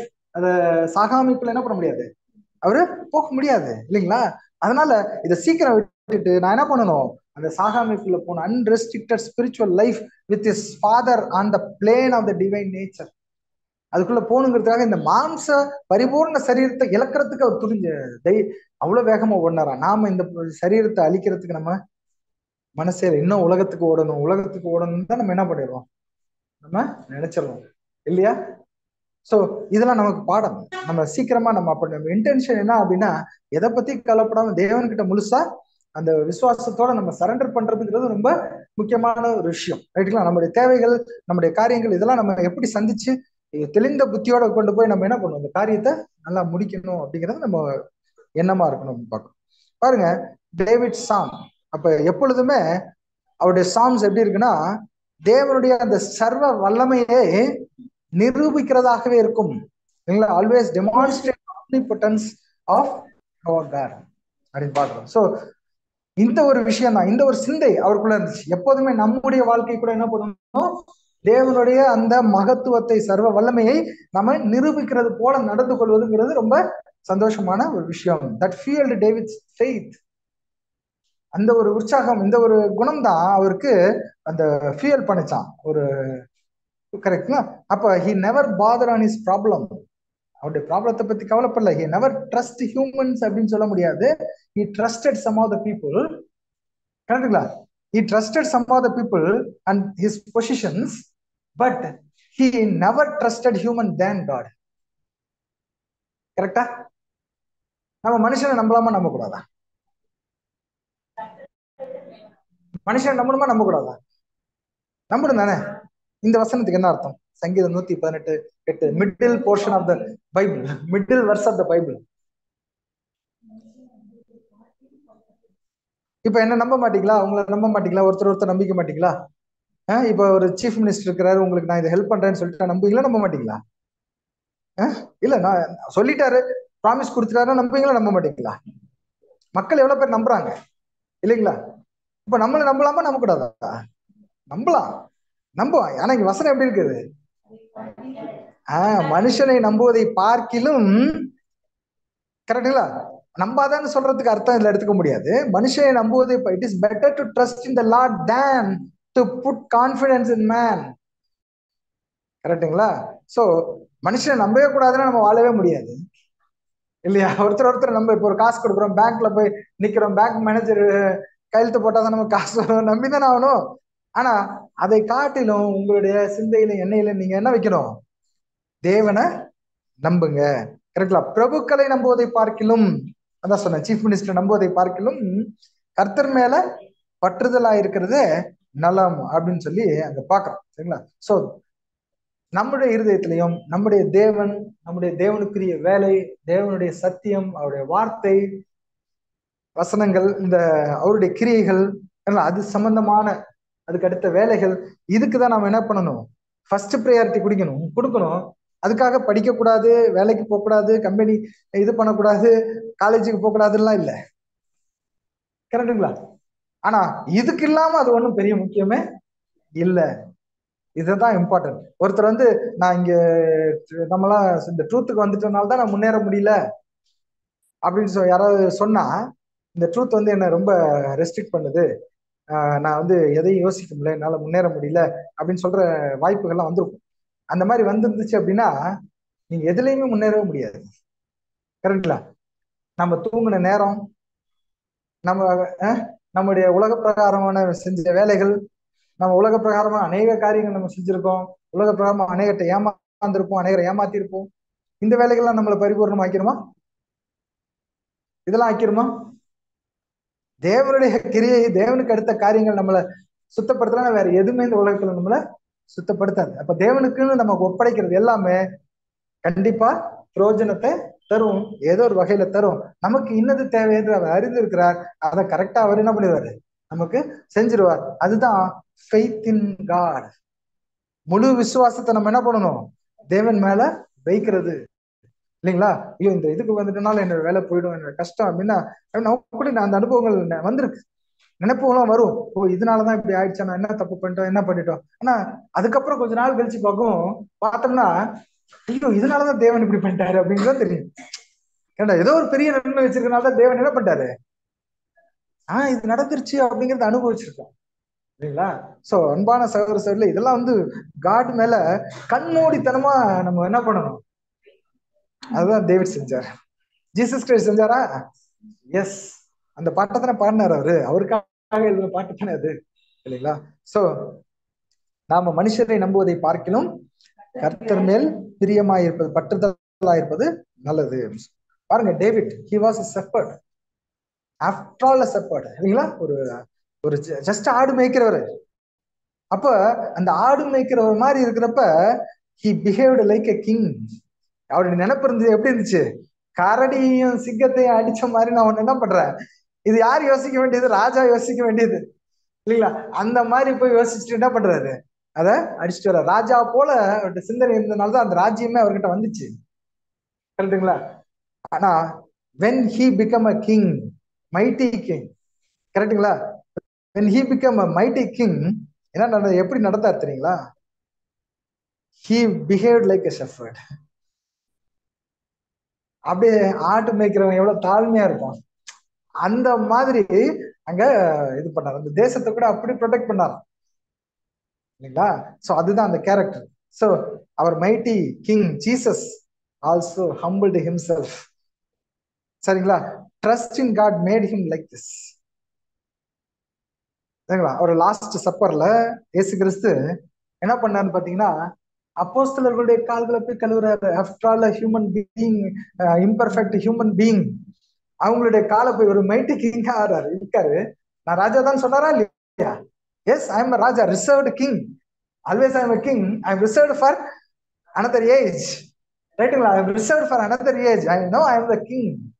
ஆனால் என்ன பண்ணாரு, ஹம்பிளா போய் ஒரு ஆடு மெய்ப்பன் போல், அவருக்கு உதாரணமே கொடுக்குறப்ப எப்படிதான் கொடுக்குறாங்க இயேசு கிறிஸ்து, மெய்ப்பன் மெய்ப்பன் மெய்ப்பன் கொடுக்குறாங்க. டேவிட் அப்படி இங்க கம்பேர் ஆகிறார். சோ அடுத்தது 5வது பாயிண்ட் என்ன அப்படின்னா, ஜெயம், விக்டரிஸ் அப்படின்னு பார்க்கணும். த விக்டரிஸ் ஆஃப் டேவிட், சரிங்களா? அவர் God gave victory to David விதர்சோவர் ஹி வென்ட். எங்க போனாலும் அவரை சுத்தி எப்படி இருந்தாங்கன்னா, சுத்தியில எனிமிஸ் இருந்தாங்க, கரெக்டுங்களா? எங்கிட்டு போனா, ஈஸ்ட்ல போனா பிலிஸ்தியர் இருக்காங்க, வெஸ்ட்ல போனா அமோனியட்ஸ் இருக்கிறாங்க, சவுத் வெஸ்ட்ல போனா மோவாபைட்ஸ் இருக்கிறாங்க, அப்புறம் சவுத்துல போனா அமலேக்கைட்ஸ் இருக்காங்க, நார்த்ல போனா யார் இருக்கா, சிரியன்ஸ் இருக்கிறாங்க. எல்லா சைடுமே எனிமீஸ். ஒருத்தர் கூட இவங்களுக்கு என்னைக்குமே ஃபேவர். இன்னை வரைக்கும் இஸ்ரேலுக்கு அவங்கள்ட்ட இருந்து ஃபேவரே கிடையவே கிடையாது. இன்னை வரைக்கும் எப்போதுமே எனிமீஸ் தான். அதுதான் அவர் பாட்டுல எழுதுறாரு, சங்கீதம் 118 10ல இருந்து வாசி, 10 முதல். எல்லா ஜாதியாரும் என்னை வளைத்துக் கொள்கிறார்கள், கர்த்தருடைய நாமத்தினால் அவர்களை சங்கரிப்பேன். என்னை சுற்றிலும் வளைத்துக் கொள்கிறார்கள், கர்த்தருடைய நாமத்தினால் அவர்களை சங்கரிப்பேன். பாத்தீங்களா, என்னுடைய எல்லா ஜாதியாரும் வளைச்சிருக்காங்க, கர்த்தருடைய நாமத்தினால் சங்கரிப்பேன், சுற்றிலும் வளைச்சிருக்காங்க அப்படின்னு கூட சொல்றாரு. அதே போல இன்னும் பாத்தீங்கன்னா சங்கீதம் 118:12, அதுல 12வது வசனம், தேனீக்களை போல என்னை வளைத்துக் கொள்கிறார்கள், முள்ளின் பற்றின நெருப்பை போல அணைந்து போவார்கள், கர்த்தருடைய நாமத்தினாலே அவர்களை சங்கரிப்பேன். தேனீக்களை போல, ஹனி பீஸ், அது எப்படி வளைச்சுக்கும் தெரியுங்களா? இருக்கா, அனுபவம் இருக்கா? ஹனிபி எப்படி சுத்திரும் அப்படின்னு சொல்லிட்டு, ஹனிபிட்டே இருந்து தப்பிக்கிறது அவ்வளவு ஈஸி கிடையாது, சரிங்களா? அது வந்துருச்சுன்னா அது அந்த முள்ள நம்மள்ட்ட கோக்காம போகவே போகாது, அப்படியே போட்டுரும். எத்தனை சின்ன, நீங்க பெரிய கேப் உங்களுக்கு வேணும் உள்ளார வரதுக்கு, அது சின்ன கேப் உள்ளார ஒரு கமாண்ட் தான். அந்த குயின் பீ கிட்ட இருந்து ஒரு கமாண்ட் வரும், இல்லாட்டி அந்த மாஸ்டர் பீ கிட்ட இருந்து ஒரு கமாண்ட் வரும், அட்டாக், அவ்வளவுதான், சரிங்களா? எதையும் பத்தி மிலிட்ரியில அப்படிதான், மிலிட்ரி அப்படிதான் வச்சிருப்பாங்க, ஹனிபீஸ் மாதிரி தான் வச்சிருப்பாங்க. மிலிட்ரி சோல்ஜர்ஸ் எல்லாம் இருக்காங்களே, யாருக்கும் இங்க இருந்தாலும் சரி, தன்னுடைய இது ஆளுங்க இருந்தாலும் சரி, யார் இருந்தாலும் சரி, அங்கேருந்து மேல இருந்து கமாண்ட் ஃபயர் அப்படின்ட்டு என்ன பண்ணிடுவாங்க, ஹனிபீஸ் மாதிரி தான் டக்கு டக்கு டக்குன்னு சுற்றுவாங்க. அந்த காலத்துல ஹனிபீஸை போருக்கு ரொம்ப பயன்படுத்திருக்காங்க. என்ன பண்ணுவாங்கன்னா, குதிரையில போவாங்க இல்லைங்களா, இந்த ஹனிபீஸை கட்டி எடுத்துட்டு வருவாங்களாம், அப்படியே அது மேல தூக்கி போட்டுருவாங்களாம். இந்த குதிரை மேல அதை தூக்கி போட்ட அந்த ராணி இதோட அந்த இதோட தூக்கி போட்டோன்னே அந்த ராணி பீ சொல்லிருமா அட்டாக் அப்படின்னு, சரிங்களா? இந்த குதிரையை போய் அட்டாக் பண்ணுமா, அதுல இருக்க ஆள் அட்டாக் பண்ணுமா, அப்படியே சுத்தில அட்டாக் பண்ணிட்டு ஹனிபீஸ் வச்சு எல்லாம் போர் பண்ணிருக்காங்க, ஃபைட் பண்ணிருக்காங்க, டேவிட் பீரியட்ல பண்ணிருக்காங்க. அதுதான் தேனீக்களை போல என்ன பண்ணிருக்காங்க, வளைத்து கொண்டார்கள் அப்படின்னு சொல்லி அங்க அதை எக்ஸ்பீரியன்ஸ் எழுதுறாரு. அப்போ அது பயங்கரமான ஒரு அனுபவம். சங்கீதம் 118:13-14. நான் விழும்படி நீ என்னை தள்ளினாய், கர்த்தரோ எனக்கு உதவி செய்தார், கர்த்தர் என் பலனும் என் கீதமுமானவர், அவர் எனக்கு ரட்சிப்புமானார். குதிரையில இருந்து அந்த ஆளுங்க ஹனிபீஸ் வந்துட்டு என்ன பண்ணுவாங்க, அப்படியே கீழே விழுந்துருவாங்க. அந்த குதிரை என்ன பண்ண, ஆளை தூக்கி போட்டு அதுவோட தான் பார்க்கும், அது தப்பிக்க தான் பார்க்கும். இந்த குதிரை ஹனிபீயை விட்டுட்டா எப்படியுமே மரணம் தானே அந்த ஆளுக்கு. குதிரை என்ன பண்ணுமா, நேரா தண்ணியை நோக்கி ஓடுமா, அது தெரியுமா, தண்ணியில போய் குதிச்சுமா உள்ளார, சரிங்களா? அப்ப ஆள் என்ன ஆயிடுவான், அதுலயே போனா கூட ஆள்காலி. கரெக்டுங்களா? அந்த மாதிரிதான் இருக்குமா? சோ அந்த மாதிரி வளைச்சுக்கிட்டாங்க. என்னை கீழே விழும்படி தள்ளினாய், ஆனா யார் தான் என்னை காப்பாத்த அனுப்பிக்கிட்டேன்னு? யாராலதான் முடியும்? கர்த்தராலதான் காப்பாற்ற முடியும். ஏன்னா வேற காப்பாற்ற முடியாத சுச்சுவேஷன்ல அவர் என்ன பண்ணிருக்காரு, வந்திருக்காரு. கர்த்தர் என் பலனும், Lord is my strength and என் கீதமுமானவர், என் சங்கீதம், மை சாங் அப்படின்றார். ஸோ ஹீஸ் மை சால்வேஷன், எனக்கு ரட்சிப்புமானவர் அப்படின்னு கூட சொல்றார். யாத்திரம் 15:1 யாத்திராகமம் 15 அப்பொழுது மோசேயும் இஸ்ரவேல் புத்திரரும் கர்த்தரை புகழ்ந்து பாடினார்கள். கர்த்தரை புகழ்ந்து பாடின பாட்டு, கர்த்தரை பாடுவேன், அவர் மகிமையாய் வெற்றி சிறந்தார், குதிரையும் குதிரை வீரனையும் கடலினே தள்ளினாரா இல்லையா? அங்க எல்லாம் என்ன பண்ணாங்க, அந்த கடலுக்குள்ள அங்க விழுந்தாங்கன்னு சொல்லி பார்க்கணும். சரி, அடுத்த லூக்கா 19:27 என்ன சொல்றேன்னா, தங்கன் மேல் ராஜா வழிவதற்கு மனதில்லாதவர்களாகிய என்னுடைய சத்துருக்களை இங்கே கொண்டு வந்து எனக்கு முன்பாக வெட்டி போடுங்கள் என்று சொன்னான். அப்படின்னா இது ஒரு பேரபிள், இது ஒரு ஓமை. இதை நான் இப்ப எக்ஸ்பிளைன் பண்ணல, டைம் ஆயிடும். இது ஸ்லேயிங் ஆஃப் எனிமிஸ், அந்த எதிரிகளை ஜெயம் அப்படிங்கிற ஒரு டாபிக்ல இந்த பாயிண்ட்ஸ் எல்லாம் பிரதர் அங்க எழுதியிருக்காங்க. So mind enemies, future victories over enemies, slaying the enmity அப்படின்னு பார்க்கும்போது எதை ஜெயிக்கணுமா அப்படிங்கிறப்ப, representing not only Jews who cried away with him but including also all who having come to a knowledge of Christ and his kingdom are so out of accord with righteousness that they do not desire the promised millennial kingdom. நம்மள அந்த ராஜ்யத்துக்குள்ள போகாதபடிக்கு என்ன பண்ணுவோம், இந்த மாதிரி எதிரிகள் நமக்குள்ள இருந்து நம்மளை வெளியே அனுப்புவாங்க அப்படிங்கிறது இதெல்லாம் நீங்க அப்புறம் படிச்சுக்கோங்க. ஸோ இந்த last Passover song Jesus sang, the song revealed the sure defeat of all enemies of the kingdom. நம்ம ராஜ்யத்துக்கு போக விடாதபடி தடுக்கிற எல்லா எதிரிகளையும் என்ன பண்றோம், தேவன் அங்க தடை பண்றாரு. God hates the sin, not the sinners. அவர் பாவிகளை வெறுக்கிறாரா, பாவத்தை வெறுக்கிறாரா? பாவத்தை தான் வெறுக்கிறார். அப்ப நமக்கும் அந்த ஹேபிட் இருக்கணும். நாம என்ன பண்ணலாம், பாவத்தை வெறுக்கணும். பாவிகளை ரட்சிக்கிறதுக்கு தான் வந்தார் இல்லைங்களா இயேசு கிறிஸ்து கூட. அதனால பாவிகள் இல்ல, பாவத்தை தான் வெறுக்கணும். Because the sacrifice were made to save sinners அப்படின்னு பார்க்கணும். ஸோ எனிமிஸ் வந்து ஹியூமன் கைண்ட் கிடையாது. ஒரு முஸ்லீம் கூட ஒரு இதுல இந்த ஜிஹாத் அப்படிங்கிற ஒரு விஷயம் சொல்றப்ப, ஒரு முஸ்லீம் வந்து ஜிஹாத்னு என்ன பண்ணுவாங்க, எதிரிகளை கொல்றது இல்லைங்களா. யாரெல்லாம் தப்பு செய்யறாங்க, அல்லாவுக்கு எதிராக செய்யறது அவங்களுக்கு தப்பு அப்படின்னு சொல்லிட்டு அந்த சட்டத்துக்கு புறம்பா செய்யறதா கொண்டுடுவாங்க. கரெக்டுங்களா? அந்த ஜிஹாத் அப்படிங்கிற டெரரிஸ்ட், ரேடிக்கல் டெரரிஸ்ட் அப்படின்னு சொல்லுவாங்க. Not all the Muslims. But அது முஸ்லீமோட உண்மையான கான்செப்ட். ஒருத்தன் வந்து என்ன சொல்றான், ஜிஹாத்னா not killing the person but killing the enmity. அந்த எதிரித்தனம் இருக்கு இல்லைங்களா, அந்த தேவனுக்கு விரோதமான கெட்ட குணத்தை கில் பண்ணுங்க, சத்தியத்தை சொல்லி ஏதாவது சொல்லி. நம்மளோட பாயிண்ட் அதானே, நம்முடைய இது கூட என்ன, சத்தியத்தை சொல்லி அதுல இருக்கிற பாவத்தை நீக்கி போட்டு விடுதலை ஆக்குங்க அப்படிங்கிறது தானே. ஒருத்தர் அது பைபிள்ல இருந்து எடுத்து படிச்சுட்டு அதுல இருக்க ஜிகாத்துக்கு மீனிங் அப்படி சொல்றான்.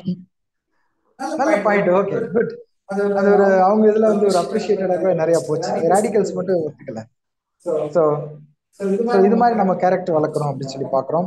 அப்புறம் அங்கே பெரும்பாதையான வழி இருக்கும், அது பரிசுத்த வழி எனப்படும். அதுல நடக்க போகுதுன்னா நாளைக்கு ஃபியூச்சர்ல இவங்க பாவம் செய்தவங்க எல்லாமே என்ன பண்ண போறாங்க, உயிர்த்தெழுந்து வர போறாங்க. சரி, 6வது point, result of Jesus resurrection.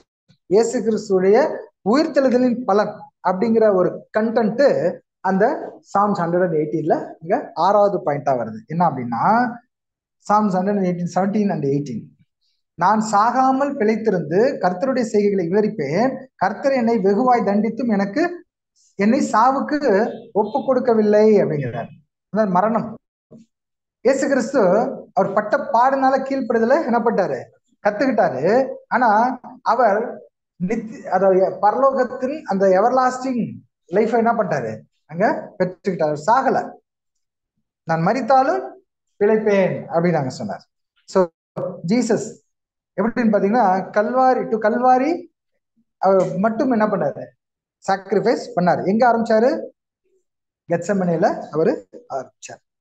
யோர்தான்லயே ஆரம்பிச்சாரு, போனுச்சு கெத்செமனேல. அன்னைக்கு தினத்துல கெத்செமனேல அவருக்கு அங்க ஆரம்பிச்சிச்சு.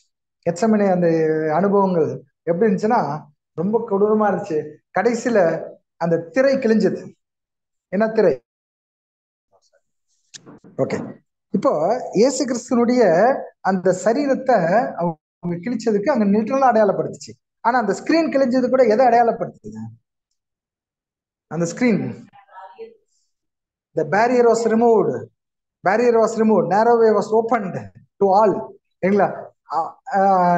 பியாண்ட் த வெயில், அந்த இடத்துக்கு போறதுக்கு வழி வந்து ஓப்பன் ஆயிடுச்சு அப்படின்னு சொல்லி பாக்குறோம். அந்த இதோட வெயில் ஆஃப் த டெம்பிள், அதோடைய அகலம் நீளம் 6 feet லாங், சரிங்களா? 60 feet லாங், சரிங்களா? 30 feet wide அப்படிங்கிறாங்க, சரிங்களா? திக்னஸ் எவ்வளவா? 4 inch எவ்வளவு பிரதர் ஆண்டனி பிரதர்? 4 inch எவ்வளோ? 4 inch இவ்வளோ?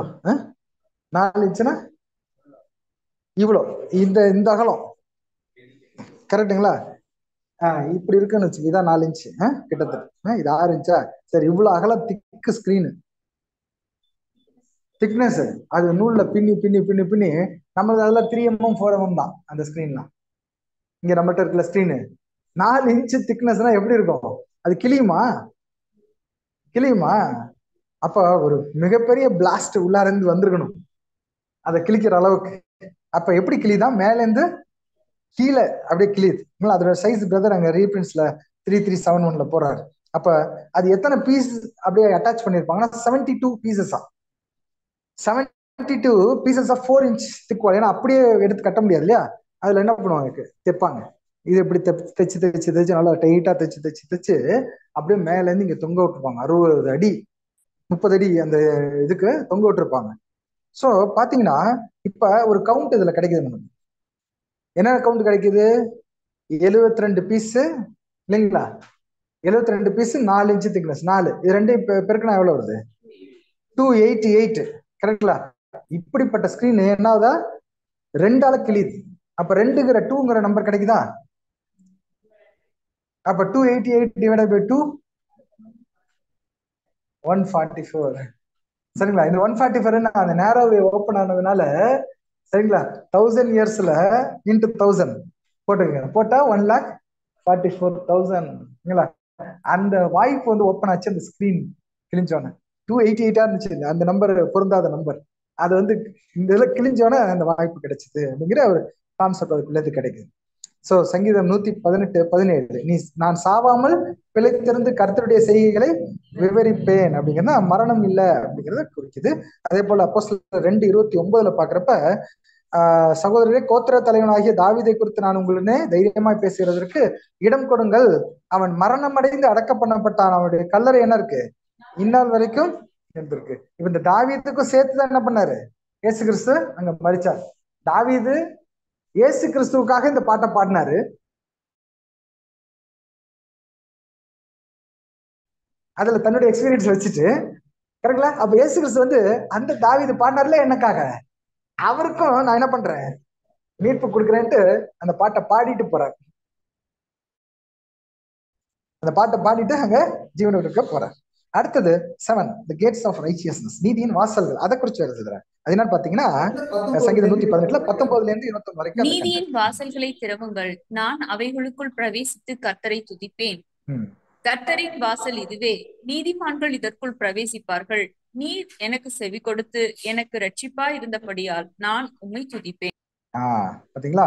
அப்ப நீதியின் வாசல்களை திறவுங்கள், நான் அதுக்குள்ள பிரவேசிப்பேன். எதுக்காக அப்படின்னா நம்மளெல்லாம் அதுக்குள்ள பிரவேசிக்கிறதுக்கு ஒண்ணு. இது வந்து ஒரு ஜெருசலேம்ல பாக்குறப்ப 3 ப்ராஃபட்டிக்கல் கேட் இருக்கு, டேவிட் பண்ணது. அதை பாக்குறப்ப ஒண்ணு வந்து கேட்ஸ் ஆஃப் ஜெருசலேம். இது என்ன அடையாளப்படுத்துதுன்னா ஏசாயா 1:26 நீதிபுரம் என்றும் சத்திய நகரம் அதனுடைய கேட். அப்படின்னா என்ன அப்படின்னா நியூ ஜெருசலேம் அடையாளப்படுத்து. New Jerusalem completion of church with Jesus Christ அப்படின்னு சொல்லி அங்க பாக்குறோம். சோ அந்த வாசல் தெரிஞ்சது. அடுத்தது அவுட்டர் டெம்பிள் கேட்ஸ், இது என்ன அடையாளப்படுத்துது அப்படின்னு சொல்லி பாக்குறப்ப பலிகளையும் செலுத்தி ஊழியம் செய்கிற இவர்கள் என் பரிசுத்த ஸ்தலத்தில் பணிவிடைக்காரர்களா இருப்பார்கள். இது வந்து யாரை குறிக்குது? கிரேட் மல்டிடியூட கூட அங்க குறிக்கிறதா இருக்குது. அதே போல பார்க்கும்போது the gates into the inner sanctum, the holies of holies. இதை வந்து எப்படி பண்றாருன்னா 2 தீமோத்தேயு 1:10 இயேசு கிறிஸ்து அதுக்குள்ள போறாரு, மோஸ்ட் ஹோலிக்குள்ள. நம்முடைய இரட்சகராகிய இயேசு கிறிஸ்து பிரசன்னமானதினாலே அந்த கிருபை இப்பொழுது வெளிப்பட்டது. அவர் மரணத்தை பரிகரித்து ஜீவனையும் அழியாமையும் சுவிசேஷத்தினாலே வெளியரங்கமாக்கினார். அவர் மரணத்தை பரிகரித்து ஜீவனையும் அழியாமையும் சுவிசேஷத்திலே வெளியரங்கமாக்கினார். He revealed something which is more important. என்ன அப்படின்னா, அவர் மரணத்துல கேன்சல் பண்ணிட்டு, பரிகரித்தனா ஈடுபலியை அடையாளப்படுத்து மரணத்தை பரிகரித்துகிறது. அந்த ஈடுபலி மூலமா ஜீவனையும் அழியாமையும் கொடுத்தாராம். ஜீவன் எதை அடையாளப்படுத்துதுன்னா நித்திய ஜீவன், அது earthly resurrection, பூமியில உயிர் தெரிந்து வரக்கூடிய ஜனங்கள். அழியாமைங்கிறது heavenly resurrection. சரிங்களா? சோ இது ரெண்டையும் அங்க குறிக்கிறதா இருக்குது அப்படின்னு. சரிங்களா? இதுதான் அந்த வாசல் அவர் திறந்தார் அப்படின்னு பார்க்கணும். அடுத்தது நம்பர் 8 என்ன அப்படின்னா, சீஃப் கார்னர் ஸ்டோன் அப்படிங்கிறத பத்தி அந்த பாட்டுல எழுதுறாரு. மூளைக்கு தலைக்கல் படிக்கலாம் 118ல அந்த பாடல 22ல இருந்து 24 வரைக்கும். வீடு கட்டுகிறவர்கள் ஆகாதென்று தள்ளின கல்லே மூளைக்கு தலைக்கல் ஆயிற்று, அது கர்த்தராலே ஆயிற்று, அது நம்முடைய கண்களுக்கு ஆச்சரியமா இருக்கிறது. பாருங்க, ஒரு கல்லு வந்து என்ன ஆயிடுச்சு? ரிஜெக்ட் ஆயிடுச்சு. ஒரு கல்லு ரிஜெக்ட் ஆயிடுச்சு. இது இந்த பேசுறப்ப டேவிட் கண்டிப்பா இயேசு கிறிஸ்துவ நினைச்சுக்கிட்டா பேசியிருப்பாரு. இயேசு கிறிஸ்துவ நினைச்சுட்டா பேசியிருப்பாரு. இயேசு கிறிஸ்துவ தெரியாது இருக்கு, கரெக்டுங்களா? ஆனா என்ன எழுதுறாரு? பொறுத்தது இயேசு கிறிஸ்துக்கு பொறுத்தது நமக்கு தெரியுது, அவருக்கு தெரியாது. எப்படி நடந்துச்சு? அவருக்குள்ள ஒரு சம்பவம் நடந்துச்சு அவங்க ஹிஸ்டரியில. வீடு கட்டுகிறவர்கள் ஆகாதது என்று தள்ளின கல்லே மூளைக்கு தலைக்கல்லாயிற்று. இது எப்படி நடந்துச்சுன்னு எனக்கு தெரியாது, இது கர்த்தரால் ஆயிற்று, அது நம்முடைய கண்களுக்கு, என்னுடைய கண்களுக்கு என்ன இருக்குது? ஆச்சரியமா இருக்குது. இது கர்த்தர் உண்டு பண்ணின நாள், இதுல களி கூர்ந்து மயில கடவும். இந்த டெம்பிள் ஓபன் பண்றப்ப, டெம்பிளை பத்தி அவர் பேசுறப்ப சொல்றாரு. டெம்பிள் வந்து அப்புறம் பின்னாடிதான் ஓபன் பண்றாங்க. சோ என்ன நடந்துச்சு? வீடு கட்டுகிறவர்கள் ஆகாதது என்று தள்ளின கல்லை மூளை கல்லு. என்ன அவருக்கு என்ன சிச்சுவேஷன் வந்துச்சு அப்படின்னு பார்த்தா, டேவிடோட ட்ரீம் என்ன? ஆக்சுவலி டேவிடோட ட்ரீம் வந்து தேவாலயத்தை கட்டணும், இல்லைங்களா? அப்போ அந்த தேவாலயத்தை கட்டுற போது அவர் வந்து மெட்டீரியல் செலக்ட் பண்ணாரா இல்லையா? He planned and arranged all the materials. Solomon வந்து ஆளுங்களை தான் கூட்டிட்டு வந்து கட்டினாரு. மீதி மெட்டீரியல் என்ன பண்ணிட்டாரு? ஏற்கனவே டேவிட் எல்லாமே ரெடி பண்ணிட்டாரு, கரெக்டா? எங்கெங்க என்னென்ன சோர்ஸ் கிடைக்கும், ரிசோர்ஸ் எல்லாம் கிடைக்கும், எல்லாத்தையும் டேவிட் என்ன பண்ணிட்டாரு? கான்ட்ராக்ட் எல்லாம் பேசி முடிச்சிட்டாரு. சாலமோன் வந்து ஆளுங்களை வச்சு அதை ப்ரொக்யூர் பண்ணி, சில விஷயங்களை மட்டும் ப்ரொக்யூர் பண்ணி கட்டுறது தான் அவருடைய வேலை. ஆமா, இல்ல எக்ஸிக்யூட்டட், கரெக்டுங்களா? பட் மோர் பிரில்லியன்ட் யார் தான்? சாலமோன் மாதிரி. அப்கோர்ஸ் நேச்சுரலி, அதாவது இதுல வந்து பூமியில சாட்சி பெற்றவர் சாலமோன், அவர் மாதிரி பிரில்லியன்ட் இல்லை அப்படின்னு. அவருடைய அப்பாவா தான் இருந்திருக்காரு. அவர் வந்து டெம்பிளை பத்தி எல்லாம், இவருக்கு சாலமோன் ஆலயம் கட்டினது எல்லாமே பிளான் யாருது? டேவிடோடது. So he planned and arranged materials while he was planning. இந்த பிளானிங் ஸ்டேஜ்ல நிறைய ப்ரொக்யூர்மெண்ட் பண்றப்ப அந்த கல்லுகள் எல்லாம் செலக்ட் பண்றாங்க இல்லைங்களா? அப்போ இவருக்கு பிடிச்சதான் ஒரு கல் இருந்துச்சான். உண்மையிலே இதெல்லாம் வந்து பைபிள்ல இருக்காது. அவங்க ஹிஸ்டரி புக்ஸ் நிறைய இருக்கு. நிறைய விஷயங்கள் நம்ம பைபிள்லயே எல்லாமே கிடையாது. பைபிள் வந்து அக்னாலஜ் தான் பண்ணும். நீ இந்த ஒரு விஷயத்த சொல்லி நீங்க வந்து இதை புரிஞ்சுக்கணும் அப்படின்னா என்ன பண்ணும்? நம்ம போய் ஹிஸ்டரியில அங்கங்க இதுல பார்க்கணும். நிறைய விஷயங்கள் அது மாதிரி இருக்கு. இப்ப சாலமோன் எழுதின பாட்டுகள் நிறைய இங்க இருக்காது, பட் அவர் எழுதுனது இருக்குது. அப்போ வெளியே போய் பார்க்கணும். அதே மாதிரி நிறைய விஷயங்கள் நம்ம சொல்லலாம். இப்ப டக்குன்னு ஞாபகம் வரல. நிறைய விஷயங்கள் வந்து நம்ம வெளியில போய் பாக்குறதுக்கு பைபிள் என்ன பண்ணும்? அக்னாலஜ் பண்ணும், கரெக்டுங்களா? நிறைய பேர் சொல்லுவாங்க இது பைபிள். இப்ப ஆபிரகாம் வந்து சிலையை அடிச்சு உடைச்சாருன்னு எங்க இருக்கு பைபிள்ல? ஆபிரகாம் வந்து சிலை வணக்கம் பண்ணாரு, இதுல இருக்கு ஒரே ஒரு வசனம் இருக்கு, அவங்க வந்து வேறு தெய்வங்களை வணங்கினார்கள் தான் இருக்குது, கரெக்டுங்களா? சிலைகளை இது பண்ணாங்க. அது எங்க இருக்குது? பைபிள் எங்கேயாவது இருக்கா? நீங்க பைபிள் எங்க காட்டினீங்கன்னா கிடைக்காது. அப்ப அவங்க ஹிஸ்டரியில ஒரு புக்ஸ் இருக்கு, தனி புக்ஸ். அப்ப இது எந்த ரெஃபரன்ஸ்னு அதுல போய் பார்க்கணும். அப்ப அவர் என்ன பண்ணாரு? இந்த மாதிரி நிறைய சிலை இருந்துச்சு, சாப்பாடு போட்டாரு, சாப்பாடு போட்டு கேட்கல, எல்லாத்தையும் அடிச்சு இன்னொரு சிலையை வச்சாரு, அடிச்சு உடைச்சாருங்கிறது அங்கதான் இருக்கும். அது மாதிரி சாலமோன் இந்த தாவீதோட காரியங்கள்லாம் வேற இதுல நம்ம பார்க்கணும் அவங்க ஹிஸ்டரியில. இப்போ இந்த டேவிட் ட்ரீம் வந்து பிளான் பண்றப்போ ஒரு அருமையான கல்லு பார்த்துட்டு, ஒரு நல்ல பெரிய கல்லு பார்த்துட்டு, இந்த கல்லை நம்ம எப்படியாவது யூஸ் பண்ணிடணும் அப்படின்னு இருந்திருக்காரு. ஆனா எல்லாரையும் உட்காந்து தானே பிளான் பண்ணுவாரு. அவங்களுடைய டீம் இன்ஜினியர்ஸ் எல்லாம் ஆர்கிடெக்ட்ஸ் இருப்பாங்க இல்லையா? பிளான் பண்ற போது அந்த கல்லை எல்லாருமே சேர்ந்து ஒட்டு மொத்தமா ரிஜெக்ட் பண்ணிட்டாங்க. இந்த கல்லை வச்சு ஒண்ணும் பண்ண முடியாது, உண்மையிலேயே இதை வந்து ரிஜெக்ட் பண்ணிட்டாங்க. சோ கடைசியா எல்லாத்தையும் முடிச்சு பிளான் எல்லாம் போட்டு ஃபைனல் பண்ணி வைக்கிறப்ப, அந்த plan was finalised. there is a need of very important stone, கரெக்டா? ஒரு இம்பார்ட்டன்ட் பிளேஸுக்கு ஒரு இம்பார்ட்டன்ட் ஸ்டோன் தேவைப்பட்டுச்சு. அதுதான் ஒரு ஸ்டோனா. அது வந்து ரிஜெக்ட் பண்ணி வச்சிருந்தாங்களா எல்லாரும். அது எப்படி வந்து தேவைப்படும், அது இல்லாம அந்த கட்டடம் கட்டவே முடியாதுன்றாங்க. ரியலி இது ரியல் ஸ்டோரி, இது ரியல் சம்பவம். இந்த பாருங்க இங்க இருக்கு பாத்தீங்களா, இந்த இடத்துல தெரியுதுங்களா,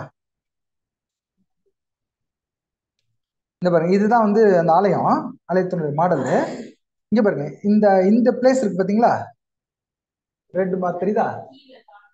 இந்த இடத்துல இதுதான் இந்த கட்டடம் வந்து ஃபுல் லோடு தாங்கணும், ரொம்ப டவுன் பிளேஸ். அதுக்கு இங்க ஸ்டோன் வச்சிருக்காங்க பாருங்க, இந்த பிளைனா இருக்கு பாத்தீங்களா. இது வந்து ரியல் ரியல் இதோட பிளான். இந்த இது தெரியுங்களா, இந்த ஸ்டோன் இப்படி வருது பாத்தீங்களா, இந்த ஸ்டோன் இந்த ஒயிட்டா இருக்கு இல்லையா, இதெல்லாம் வந்து சின்ன சின்ன ஸ்டோன்ஸ். இதான் பெரிய ஒரே ஸ்டோன், நல்லா ஒண்ணா போட்டுருக்காங்க. இந்த ஸ்டோன் வச்சாதான் என்ன பண்ண முடியும், இவ்வளவு பெரிய கட்டடமே இதுல கட்ட முடியும். அந்த ஸ்டோனை வச்சு அதான் பண்ணாங்க. அதுக்குதான் இவருக்கே ஆச்சரியமா இருந்துச்சான், அந்த மவுண்ட் மொரியால அந்த ஃபவுண்டேஷன் எப்படி போடுறதுக்கு பிளான் வந்து இது சிவில் இன்ஜினியர்னால நமக்கு அதை அண்டர்ஸ்டாண்ட் பண்ணிக்க முடியும். அந்த இது வந்து ஒரு மாதிரி அன்ஈவன் சர்ஃபேஸ் சரிங்களா, அதை வந்து ஒரு பிளைன் பிளாட்ஃபார்ம் பண்ணாதான் டெம்பிள் கட்ட முடியும். அப்போ அது வந்து என்ன பண்றாங்க, அதை கட்டுறப்ப இது வந்து இவ்வளவு தூரம் போகுது, அந்த டெப்த்துக்கு போகுது, என்ன பண்றது அப்படின்னு சொல்லி பாக்குறப்ப அந்த கித்ரோன் வேலின்னு சொல்லுவாங்க. இந்த பள்ளத்தாக்கு என்ன, கீத்ரோன் பள்ளத்தாக்கு சரிங்களா, கிட்டத்தட்ட 100 அடி ஆழமா, 100 அடி ஆழம். ஸோ அந்த சவுத் ஈஸ்ட் கார்னர் ஸ்டோன் அப்படிம்பாங்க.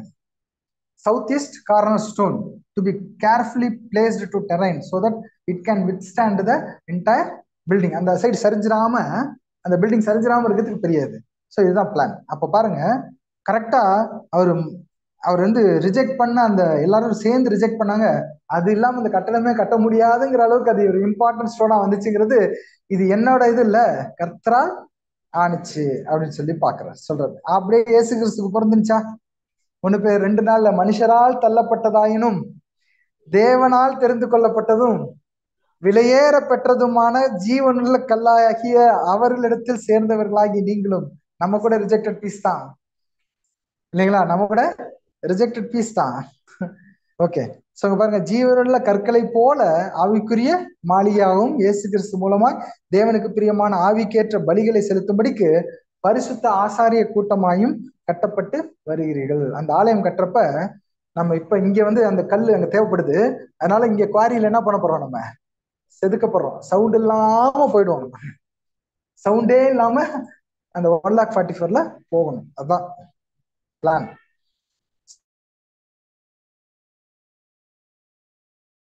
சோ இது இப்படி பார்க்கும்போது அந்த மூளைக்கல்லை பட்டதும் விலையேறப்பட்டதுமான மூளைக்கல்லை சியோனில் வைக்கிறேன். இந்த கார்னர் ஸ்டோன் சியோன், சியோன்ங்கிறது என்ன, சபைக்குரிய வாய்ப்பு. ஓகே, சோ இது அது விலையேற 1 Peter 2 இல்ல, விலையேறப்பட்டது கீழ்ப்பிடியாமல் இருக்கிறவர்களுக்கோ அது வந்து தள்ளப்பட்ட பிரதான கல், இடதுக்கு ஏதுவான கல்லாவும் இருக்குது அப்படின்னு சொல்லி பாக்குறோம். சரி, ஓகே, இதெல்லாம் புரிஞ்ச வசனங்கள் தான். பாருங்க, இயேசு கிறிஸ்து கூட என்ன பண்ணாங்க, அப்படியே தள்ளி விட்டுலான்னு பார்த்தாங்க, மலையில இருந்து தள்ளி விட்டு கொண்டுலான்னு பார்த்தாங்க. கரெக்டுங்களா, ரிஜெக்டட் ஆக்குனாங்க அவரை. ஆனா அவர் தான் என்ன பண்ணாரு, தேவையா இருந்துச்சு. அடுத்து 9th பாயிண்ட், ஓசன்னா. ஓசன்னானா என்ன அர்த்தம்? சங்கீதம் 118:24 படிங்க. இது கர்த்தர் உண்டு பண்ணின நாள், இதிலே களி கூர்ந்து மகிழ கடவுவோம். இது கர்த்தர் உண்டு பண்ணின நாள், இதிலே களி கூர்ந்து மகிழ கடவும். 25:26 கர்த்தாவே ரட்சியும், கர்த்தாவே காரியத்தை வாய்க்க பண்ணும், கர்த்தருடைய நாமத்திலே வருகிறவர் ஸ்தோத்தரிக்கப்பட்டவர், கர்த்தருடைய ஆலயத்திலிருந்து உங்களை ஆசீர்வதிக்கிறோம். பாத்தீங்களா, இந்த ஒரு பாட்டுல எழுதுறாரு. இது யாருக்கு அப்படியே பிறந்துச்சு, நம்முடைய ஆண்டவராய் இயேசு கிறிஸ்து நீசான் மாசம் 10ஆம் தேதி மத்தேயு 21:9 முன்னடப்பாரும் பின் நடப்பாரும் ஆகிய திரளான ஜனங்கள் தாவீதின் குமாரனுக்கு ஓசன்னா. ஓசன்னா என்ன அர்த்தம், கர்த்தருடைய நாமத்தினாலே வருகிறவர் ஸ்தோத்தரிக்கப்பட்டவர், ஸ்தோத்தரிக்கப்பட்டவர் ஓசன்னா அப்படிங்கிற ஒரு பாட்டு பாடி அவங்கள அர்ப்பணிச்சாங்க அப்படின்னு பாக்குறோம். சோ அந்த இது வந்து இன்னும் பார்க்கும்போது மத்தேயு 23:39 அப்படி சொன்னவங்க ரிஜெக்ட் பண்ணிட்டாங்க அவரை. கரெக்ட்ல, அப்படி சொன்னவங்க ரிஜெக்ட் பண்ணிட்டாங்க. திரும்பவும் அவங்க அப்படி சொன்னாதான் அவங்களுக்கு ஆசீர்வாதம் திரும்ப வரும்னு சொல்லிட்டார். மத்தேயு 23:39 கர்த்தருடைய நாமத்திலே வருகிறவர் ஸ்தோத்தரிக்கப்பட்டவர் என்று நீங்கள் சொல்லும் அளவும் இது முதல் என்னை காணாதிருப்பீர்கள். பாருங்க, அவர் வந்து இருந்தாலும், இயேசு கிறிஸ்து வந்து இருந்தாலும் யாருக்கு தெரியல இன்னும். முன்னாடி ஓசன்னான்னு சொன்னாங்க, அப்புறம் ரிஜெக்ட் பண்ணாங்க. திரும்பவும் கர்த்தருடைய நாமத்தினால் வருகிறவர் ஸ்தோத்திரிக்கப்பட்டவர், வந்தவர் ஸ்தோத்திரிக்கப்பட்டவர் அப்படின்னு சொல்லி சொன்னாதான் உங்க கண்ணுக்கே நான் தெரிய வருவேன். அப்பதான் உங்களுக்கு இஸ்ரேல் ஜனங்களுக்கு தெரிய வரும் அப்படின்னு பாக்குறோம். சோ பாருங்க, அவர் என்ன சொல்றாருன்னா, நீங்க ஏற்றுக்கொண்ட பிற்பாடு தான் நான் வருவேன் அப்படின்னு சொல்லல. நீங்க ஏற்றுக்கொண்ட பிற்பாடு தான் நான் தெரிவேன் உங்களுக்கு அப்படின்னா. கரெக்டுங்களா? நீ ஏற்றுக்கொண்ட பிற்பாடு நீங்க என்னை எப்ப அக்செப்ட் பண்ணிக்கிறீங்க, இஸ்ரேல் பார்த்து அக்செப்ட் பண்ணிட்டீங்கன்னா தான் நான் இருக்கிறது உங்களுக்கு காட்டுவேன், இல்லைங்களா? அப்படிங்கிறது தான் அதனோட மீனிங். ஸோ அது வரைக்கும் நீங்க என்ன பண்ண மாட்டீங்க, என்ன நீங்க பார்க்க மாட்டீங்க. இப்ப பாருங்க, இயேசு கிறிஸ்து வந்து இருந்தாலும் இயேசு கிறிஸ்துவ புரிந்து கொள்ளுகிற அறிவு இன்னும் பண்ணல, அவங்களுக்கு வரவே இல்லை. அப்ப அவர் இன்னும் வெளிப்படுத்தல அவங்களுக்கு. ஸோ எப்ப அவங்க ஏத்துக்கிறாங்களோ, ஓசன்னா அப்படிங்கிற அந்த பாட்டை பாடுவாங்களோ அப்பதான் ஏத்துக்குவாங்க அப்படின்னு இயேசு கிறிஸ்து அந்த கடைசி ராபோஜன பந்தியில இருந்துட்டு அந்த பாட்டை பாடி அப்படியே போறார். சரி, வெளிப்படுத்தின 1:இதுல அவரை குத்தினவர்களும் அவரை காண்பார்கள். 1:7 நம்ம வாசிக்கிறோம் இல்லைங்களா? அவரை குத்தினவர்கள் அவங்க தான். ஸோ என்னாகும் 6:23-27 பார்க்கும்போது, கர்த்தர் உன்னை ஆசீர்வதித்து உன்னை காக்க கடவர், கர்த்தர் உன்னுடைய முகத்தை உன்மேல் பிரகாசிக்க பண்ணி உன்மேல் கிருபையா இருக்கும் எல்லாம் பார்க்கிறோம். So the blessing was typified the future hopes, இஸ்ரேலுடைய ஃபியூச்சர் ஹோப்ஸ் என்று சொல்லுது. All Israelites definitely they will be blessed in kingdom, இல்லைங்களா? இந்த கிங்டமோட பீரியட்ல definitely they will be blessed in the higher plane. கண்டிப்பாக அவங்களுக்கு ஒரு ஆசீர்வாதம் இருக்கு. அதுதான் இதெல்லாம் என்ஷூர் பண்ணியிருக்கேன். உங்களுக்கு நீங்க கூப்பிடுற வரைக்கும் நான் உங்களுக்கு தெரிய மாட்டேன், காட்ட மாட்டேன்னு தான் சொன்னாரே தவிர, கரெக்ட்ல நீங்க கூப்பிடவே மாட்டீங்கன்னு சொல்லல. கண்டிப்பா கூப்பிடுவாங்க அவங்க. அடுத்தது 10வது பாயிண்ட், லாஸ்ட் பாயிண்ட், பண்டிகை பலி அப்படிங்கிற ஒரு காரியத்தை அங்க எடுக்கிறார். சோ பண்டிகை பலி அப்படின்னா அதான் நான் சொன்னேன் இல்லைங்களா, இவர் என்ன பண்ண போறாரு, தன்னை ஜீவ பலியாக கொடுக்க போறார். இது வந்து ஒரு ஃபெஸ்டிவல் இல்லைங்களா, ஆனா இருந்தாலும் அவர் ஜீவ பலியாக கொடுக்க போறார் அப்படின்னா தன்னுடைய ஜீவனையே அங்க பெயின்ஃபுல்லா கொடுக்க போறாரு. அப்படிங்கிறப்ப அது ஒரு பிட்டர் ஹெர்ப்ஸ், கசப்பான கீரைக்கு சமமா இருக்கு. அப்ப இந்த பாசவர்கள் 2 விஷயம் கொடுத்தாங்க. 2 விஷயம். என்ன விஷயம்? ஒண்ணு, ஆடு அடிக்கணும், கரெக்டுங்களா? ஆடு அடிச்சு சாப்பிட்டா, கறி சாப்பிட்டா நல்லா இருக்கா டேஸ்டா? கறி நல்லா டேஸ்டா இருக்கும் இல்லைங்களா, ஆட்டுக்கறி. ஆனா பிட்டர் ஹெர்ப்ஸ் கொடுத்துட்டாரு. அது என்ன? கரெக்டுங்களா? நீங்க ரொம்ப டேஸ்டாவும் இல்லாம ரொம்ப கசப்பாவும் இல்லாம இது சாப்பிட்டு ரெண்டுமே உங்களுக்கு கலந்த ஒரு காரியம் தான் இந்த பாஸ் ஓவர் மெமோரியல் சீசன். நாம் அதை தான் அனுசரிக்க போறோம் இல்லைங்களா? இயேசு கிறிஸ்துவுக்கு ஜீவனை கொடுத்துட்டான்னு சொல்லி கத்தி ஆர்ப்பணிக்க, அதனால எல்லாத்துக்கும் உலகத்துக்கெல்லாம் விடுதலை கிடைச்சிருச்சு அப்படிங்கிற ஆர்ப்பரிச்சு கத்தணும்னு நினைக்கிறப்ப, ஐயோ அவர் எல்லாத்துக்கும் கஷ்டப்பட்டு இவ்வளவு பலியை கொடுத்து அழுகை வரும், கண்ணீர் வரும் இல்லைங்களா? அந்த கண்ணீரோடு கலந்த அந்த கசப்பான ஒரு யோசனையோடு கலந்த இனிப்பான அல்லது சுவையான ஒரு பண்டிகை தான் நாம் அனுசரிக்க போற இந்த மெமோரியல் அப்படின்னு சொல்லி நம்ம பாக்குறோம். சோ இதுக்கு தான் பேரு 27வது வசனத்துல என்ன சொல்லிட்டாரு, 118:27, கர்த்தர் நம்மை பிரகாசிப்பிக்கிற தேவனா இருக்கிறார், பண்டிகை பலியை, பண்டிகை பலி, பண்டிகைனா சந்தோஷம், பலினா சாரம், இது ரெண்டையும் கொண்டு போய் பலிபீடத்தின் கொம்புகளில் கயிறுகளால் கட்டுங்கள் அப்படின்னு சொல்லிட்டு, cords of love and zeal. இந்த கயிறுக்கு என்ன அர்த்தம்? வைராக்கியம் மற்றும் அன்பு அப்படின்னு சொல்லி பார்க்கணும். So providing atonement of all humanity அப்படி பார்க்கணும். Now it is happening with church class. இப்ப சபைக்கு மத்தியில இந்த பாவ நிவாரண பலியின் காரியம் நடந்துட்டு இருக்குது. ஸோ 48 பார்க்க, என் தேவனே உமக்கு பிரியமானதை செய்ய விரும்புகிறேன், உமது நியாயப்பிரமாணம் என் உள்ளத்துக்குள் இருக்கிறது அப்படின்னு சொல்றாரு. The course started Jordan. அவருடைய வேலை என்ன பண்ண முடிச்சு? ஜோர்டன்ல ஸ்டார்ட் ஆகி கரெக்ட்லா கல்வாரியில முடிஞ்சிச்சு, கரெக்ட்லா? ஸோ அதுதான் அவங்களுக்கு இட் இஸ் ஃபினிஷ்டுன்னு. We are at climax. நாம என்ன பண்ணிருக்கோம்? இதோ முடிந்ததுன்னு சொல்லக்கூடிய அந்த ஒரு கண்டிஷன்ல நம்ம வந்துட்டு இருக்கிறோம், சரிங்களா? ஸோ இங்க பார்க்கும்போது 10 பாயிண்ட் பார்த்த, கிருபை, பயத்தை புறம்பே தள்ளுதல், பழிவாங்குதல், விசுவாசம், ஜெயம், இயேசுவின் உயிர்த்தெழுதலின் பலன், நீதியின் வாசல்கள், மூளைக்கு தலைக்கள், ஓசனா, பண்டிகை பலி. ஸோ கடைசியா முடிக்கிறப்ப எப்படி முடிக்கிறாருன்னா 118 28 29 படிங்க.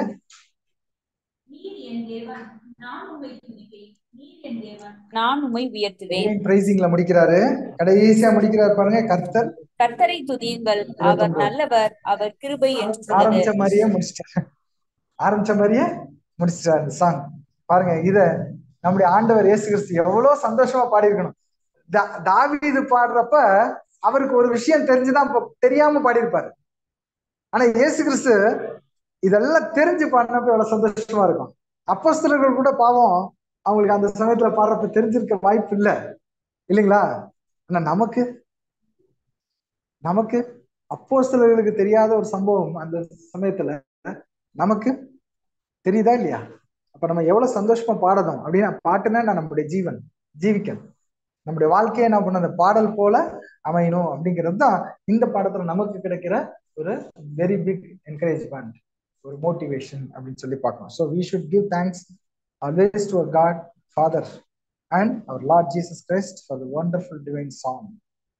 தேவனுக்காக நம்ம என்ன பண்ணுவோம், ஒரு அருமையான டிவைன் சாங் கொடுத்ததுக்கு நாம தேங்க் பண்ணணும். நம்முடைய பிதாவாகி தேவனாலும் கர்த்தராகிய இயேசு கிறிஸ்துவினாலும் கிருபையும் சமாதானம் இரக்கமும் சமாதானமும் உண்டாவதாக.